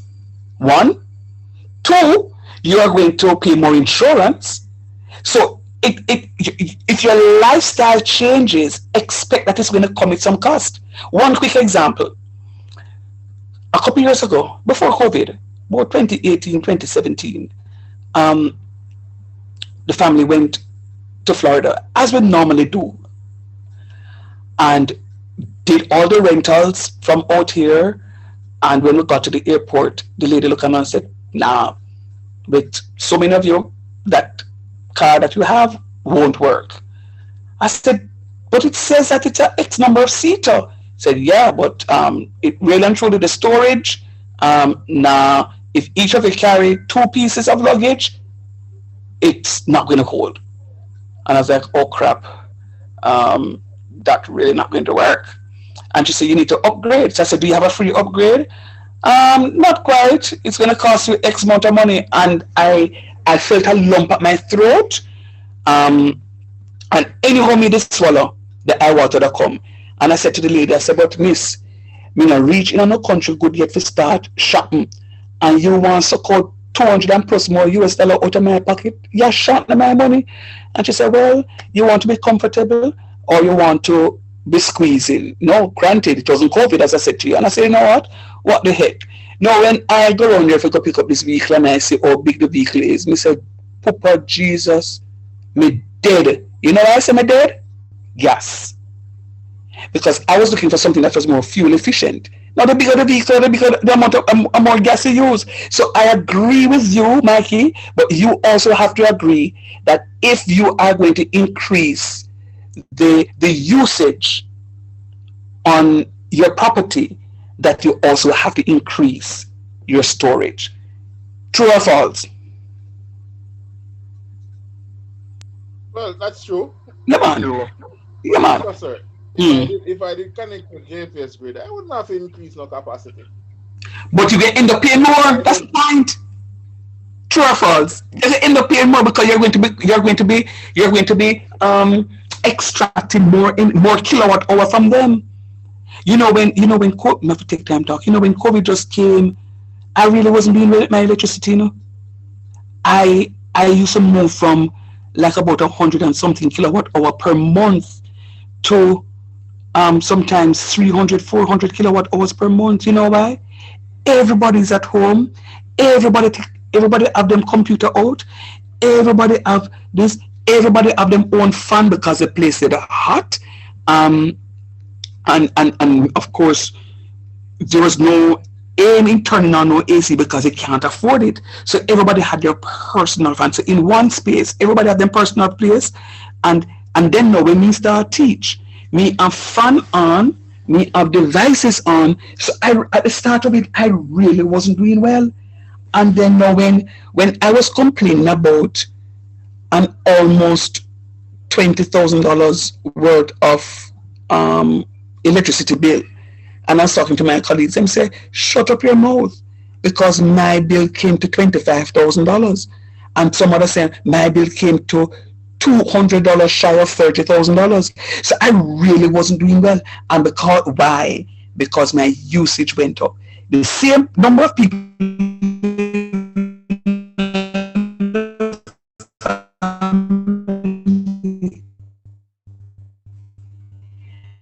but your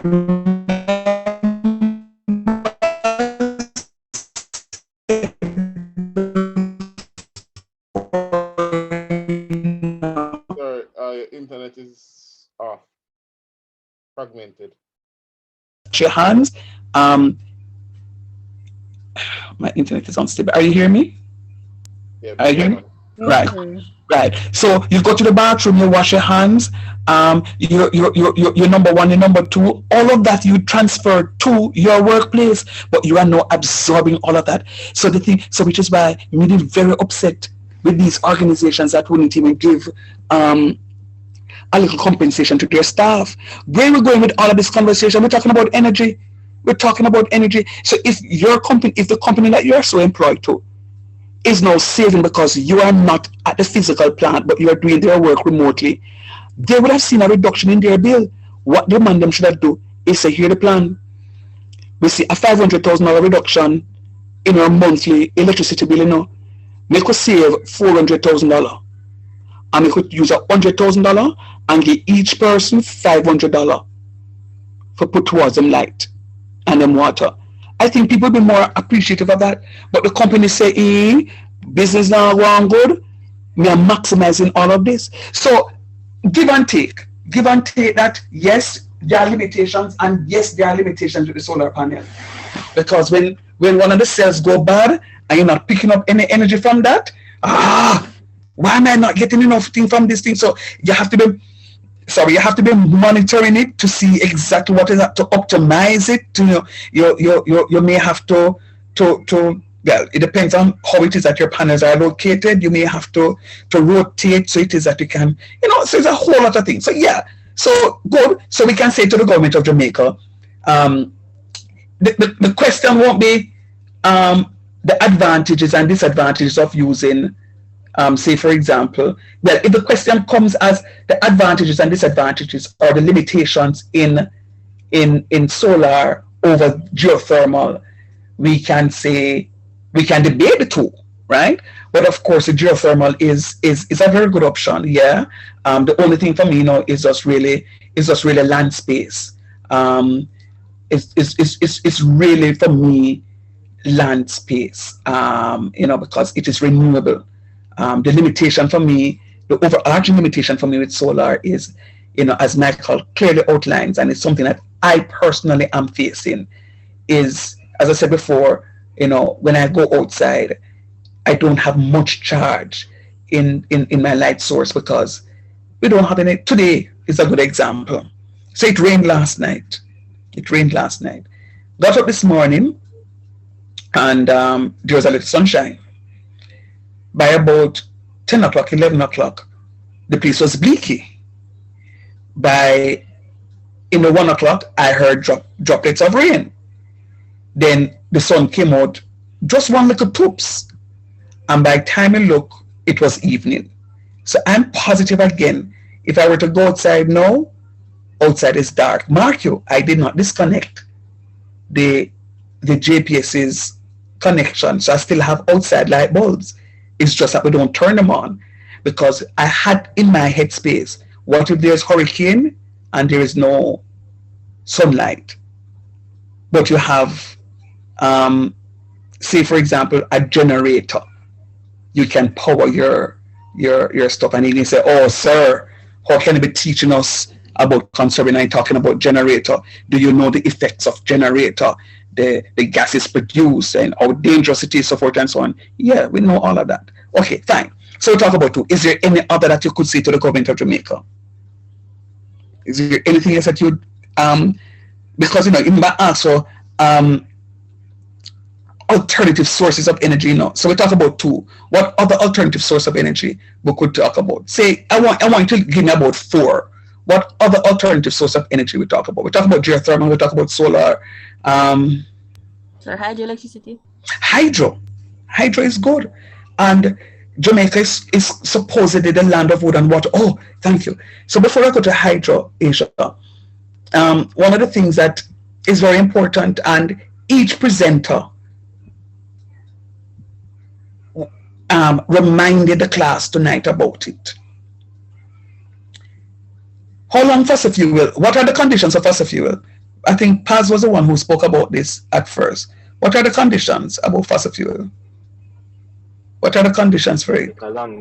It take long years to form. Yes. And they form under temperature, pressure. Temperature and pressure. Temperature, pressure, time. Now, Is fossil fuel renewable? Non-renewable. It's No, it's non-renewable. It's non-renewable. So the thing about it, remember, the Carboniferous period is when these fossils, these trees, were buried millions of years ago, and now we are benefiting from those buried trees, the vegetation. It's going to take, and with global warming, it's going to take twice as long now, because the conditions that we're now living in have changed. So it's going to take a longer period to get this fossilized fuel. So now we have to find alternative sources. One presenter said 2070 to 2000, by 2100, we're going to be out of that. Me think that we're going to be out of it even more, because the amount of air travel, people moving from Florida to Atlanta, and them say, you're the fly. Of course, we know people can't be walking or jogging or riding. People decide to go drive. So air travel in the States is a booming business. So much so, booming business. So it requires, time, pressure, temperature. Hydro is a good area. I remember falling in love with hydrogeology, years ago, because Jamaica is a place of land of wood and water. So we have quite a bit. Michael spoke about maggoty. The Rio Cobra in itself could be used. We have so many sources that we could get hydroelectricity from, right? I think the reason why they said that they wouldn't use the Rio Cobra is it would affect the livelihood, the organisms that are down. Yeah. That's why they didn't focus on that one. Yeah, and fair enough. They said that the river is not moving fast enough as well. So one of the things I was going to say to you, we can alter the, by building stuff in the river in order to increase the flow of the river, in order to get that sort of energy. But fair enough. And the Ballards River moves much faster. Milk River, Ballards River, Clarendon, moves much faster than the Cobra.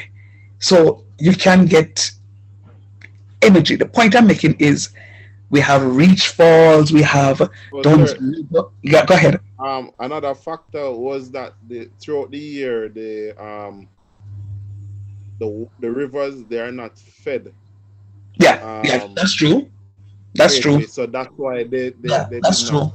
Yeah, that's true. Yeah, man, that's true. That's true. And then also a great factor in that too, again, is that we depend, the livelihood of man is so dependent upon these rivers.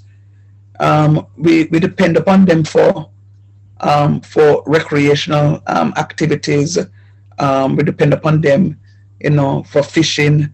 We depend upon them for potable water. We depend upon them for people use it to wash. I mean, if you go to Clarendon now along the Ballards River, there are some very huge boulders in the river.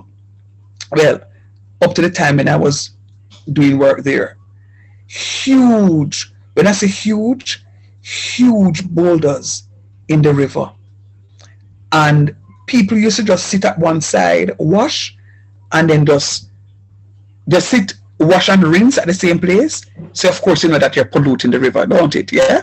And then just throw the clothes on these huge boulders and them dry. So by the time you finish wash, you can take up your clothes, because of course these boulders are trapping heat, and so you can't really sit on them, right? And then you dry clothes. So yeah, so you have hydro, you have geothermal, you have solar. Is there anything else?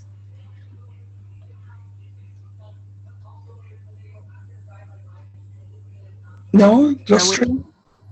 Wind. You have wind, right? Um, yeah, you have wind turbines that you can use.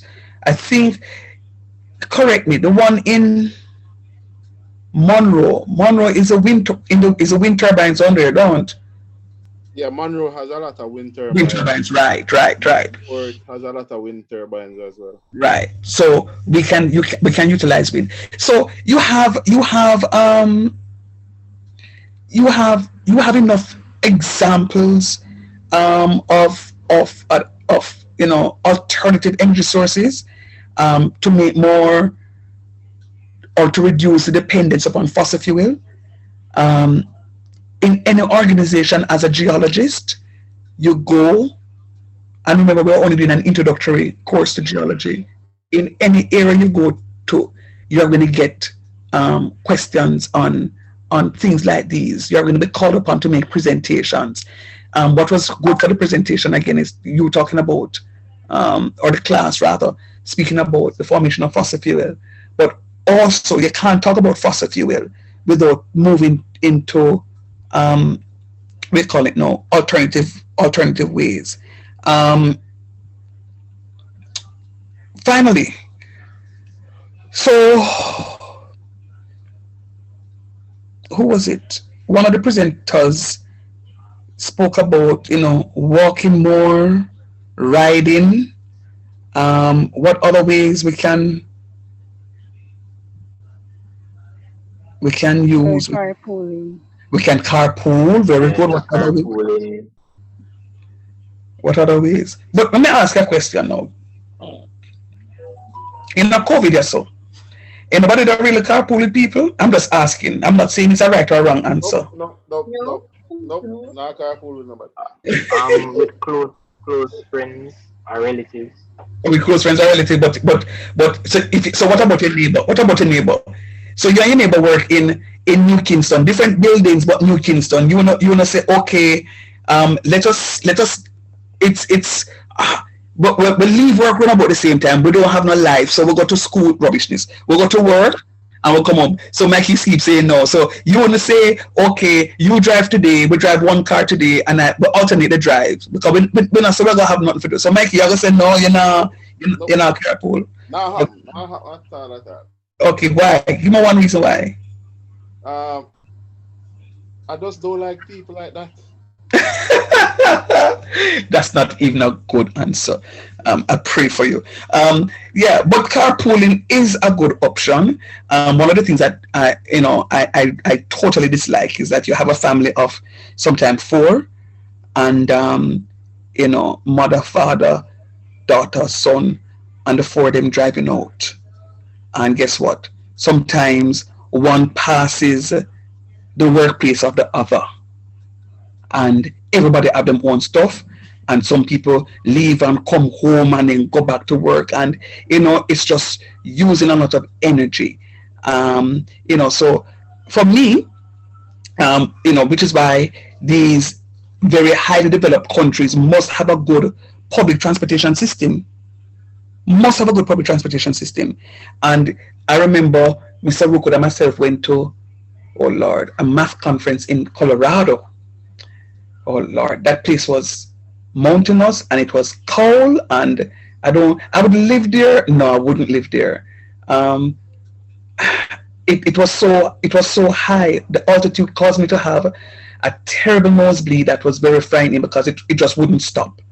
And when I did what I was supposed, but I was told to do, I kept literally just swallowing the blood. It was a frightening experience, and this was the final day of me coming home. So I'm saying to myself, how then am I going to fly? But you know what was true? One of the things that I admire about them, you could drive to the bus station, park your car at the bus station, and take the public transportation wherever you're going. Train or bus, wherever you're going, right? And then you do the stuff, you come back, and because people live, in the mountainous spots, you drive to a central place, and you park your car there. So there is a huge station. You park your car in the station, forever, however long you want to park the car, and you go. Things like this will reduce the dependence upon fuel. Anybody can see how it reduces the dependence upon fuel? Yep. Yeah, man. Yes, And sir, but the easiest way to do that, just apply a hefty tax on fuel. yeah, but Lord Jesus, that have more money. But yeah, that could work. That could work. You're saying as a deterrent to get people to drive less? You get to drive less and walk more and ride bicycle. Yeah, but Lord Jesus, you know, think about face that you know with the whole tax and people's salary not moving and thing, you know, it yeah, but you're getting the gist of it. So these are some of the things that we can look at. The final thing I will say to you again is that a lot of people don't recognize that or scandal bags, quote unquote, were manufactured from petroleum. So when there is a demand of these plastics, and you know, there's a company in Central Village, I think the company was called Thermoplastic. Thermoplastic. Wash basin, chimney, anything plastic you get there. They had the mold for every single something. You want one plate, you want one fork, you want one knife, you want anything, they had a mold, right? And these were hard plastics, right? It's byproduct from petroleum. So when there is a demand for those heavy plastic stuff, it means that we have to import more of this crude oil to to get our petroleum from, and it's too much. The process is damaging the environment with the carbon dioxide that is coming off. Though one will say carbon dioxide is very useful, but when we have it in abundance, it becomes very dangerous, and the whole stuff. So I feel a little more comfortable now that we got through our energy. I am expecting some question on energy. I don't know how the question is going to be coined or structured, but I'm confident based on the repetition in the presentation that people would have gotten some understanding as to what is required, and complete those two pieces, and we should be good to go. So I will just say thanks for being with me for this semester. It was a rough semester. I mean, a couple classes, well, I was really not well, and I just had to show up and turn out. You guys came out for the most part. I was a little concerned on your preparation level, which is why I had to be giving you so much. There's two different presentations now that I gave, and I was a little concerned how you guys were preparing. Sometimes I will come to class, and if some students don't turn up for class, there is no conversation because the rest of you just would not unmute. When I ask a question, the very familiar voices will answer, to the point where if one of those voices speak to me now, I can know who they are because they were speaking to me, throughout the whole semester. But nonetheless, thank you for the opportunity to be with you. It was a good semester for me. Don't know how it was for you. I'll just ask maybe one or two to just give some feedback on how the semester went. I will close off with prayer and I will send you off. Anybody wants to say anything? One or two? Oh, before we move on, how the grading thing? But when you said we were supposed to grade ourselves. Right. So it's not yourself that you're grading. You're grading the other students. So the other presenters you are grading. So you're not grading yourself. Somebody else will grade you. So it's not an in the class thing? It's not a who? In the class. No, man, it's for the presentation that just went. I don't know if I'm following what you're asking. So the presentation that just went, you're going to grade all the other presenters. You're not grading yourself. Because of course if you grade yourself, you're giving yourself 20 out of 20. Right? No, so when I said grading ourselves, I mean as the group, not you grading us. But I was saying in relation to us grading ourselves, would it be something that would be done in the class? As in like no, where we grade? Oh no, not in a class. No. You're going to do it and email it to me. Maybe you missed that part. I did say you're going to do it, and then it's going to be a closed ballot. It's going to be a closed ballot. So yeah, so you're going to do it and email it to me, and then I will do the calculations thereafter.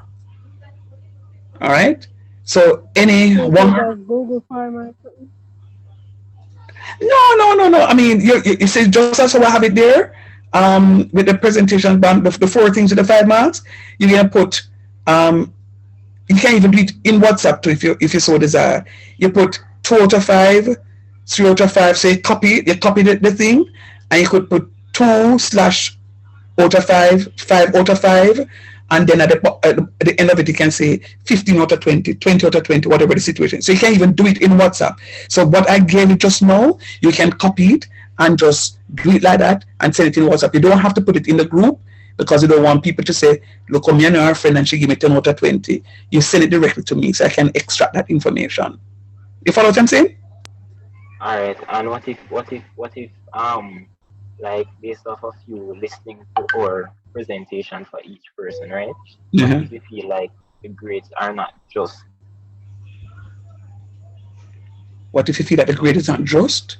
Yeah, in terms of like the person who sends you the grade, what if you feel like it wasn't a just grade? Like, would the grade still stand? No man, I'm going to be using that, along with my grade. So you don't have to worry about you don't have to worry about that because I'm going to be using it with my grade in order to come with a fair process. So there's a formula that I use, man. Don't worry about that. I just want you to do your part, and then I do my part. So you don't have to worry about it. Because I understand that people have friends, around. So me and you pass a good friend, and me I give 20 out of 20, but really and truly you did come talk rubbish. So I have a way of dealing with that. So you don't have to worry about that part. All right. Any final words before we wrap up? Basically, we should grade every. Basically, we should what? Grade every presenter, like everyone. Yes. Everybody who presented, you're going to grade with the exception of yourself. Got me? So if you're grading Mark Shand, it says Mark Shand, and you let me know what it is. Because I need it individual. So as I said before, the grade that you'll get, not everybody will get the same grade for the project because there are things that I'm looking for. So I'm saying the process is going to be fair. All right. So as not to lengthen the session any longer, may I ask for a volunteer to pray, or do you want me to pray to just seal off the semester? You pray, sir. All right, cool. Let us pray. So, Father, we thank you for a lovely semester. We had some shortcomings, ill health, internet challenges, power cuts, personal difficulties to attend classes and the likes. But nonetheless, challenges with the institution not being able to get onto their system, so we have to put in these extra hours. But nonetheless, Lord, you continue to show up for each class. And we thank you for what it is that you have done for us, for this geology course for this semester, and for the other courses that my students were engaged in. Father, I come penitent to you on a day such as this, asking for favor, asking, Lord and Father, that you will look specifically at each of my students in a way, Lord, that you will grant them the wisdom, the knowledge, the understanding. So it is that what is required of them under exam conditions, that they'll be able to produce those. Father, come against the spirit of misinterpretation, that Lord and Father, they will interpret all their questions correctly, accurately, and stick within the bounds of answering the question. Father, come against dishonest means and ask, Lord, that my students will be very honest in what it is that they are doing, and they will produce to the highest level. Father, I come against any incidents during the exam that on the day of their exam they will have any power shortage or they will have any internet disruption or even for them to be very sick or even not very sick but sick on a whole. Come against those who are working that they can't get the time off or they are, they are uncomfortable during the exam. Father, just pray for a smooth running of this examination period. So I thank you for the lives represented in this class. Though it is, Lord, I don't know how many students in the class. I don't know if it's 12, 13, or 14. But Lord and Father, I pray that you may cover each and every one of them, from the very crown of their heads to the very sole of their feet. Father, I pray that you may cover the homes that are represented here. That, Father God, your blood will so be posted over their doorposts, that when the evil one comes, he will recognize that they have been purchased by you. Father, whether or not they are believers, Father, I know you love each and every one of us with the maximum love that you can give. And I pray, Lord, that at some point in time we will find it in our hearts to surrender our lives to you. Father, we confess that we have wronged you. We have confessed, Lord, that we have not started studying. We confess that we have so much more to do other than the schoolwork. But Lord, I pray for favor for this examination period. I pray, Lord, that for those who are supposed to be completing, that Lord and Father, they'll be able to complete and complete well and to complete on time. So it is that they can move on to the other sojourn of their life, Lord, either to the upper level or wherever it is that they're going to be going, that you'll just be with them. We thank you for all that you have done and pray, Lord, that this week, the week of our exams, over these 2 weeks, Lord, that they will have a productive time. So Lord, we thank you for everything that is going to happen. We pray for success, academic success, Lord, that nobody will fail anything. Father, we don't want to see the C's, but if they are going to fail, Lord, Father, I pray that you will just convert those failing grades to C minuses, Lord, so at least they can just move on and move up and move out. So we thank you for all that you have done. Thank you for the opportunity to meet with them. Thank you for the opportunity to facilitate them. Cover them, Lord, cover their lecturers, cover their institution, cover their homes, cover their families, cover the examination papers, even now in the name of Jesus, I pray. Amen. Amen. Have a good one. Thanks for coming out. Amen. Take care. Bye-bye. Hi, sir. Amen. Bye, sir. Amen. Bye, everyone.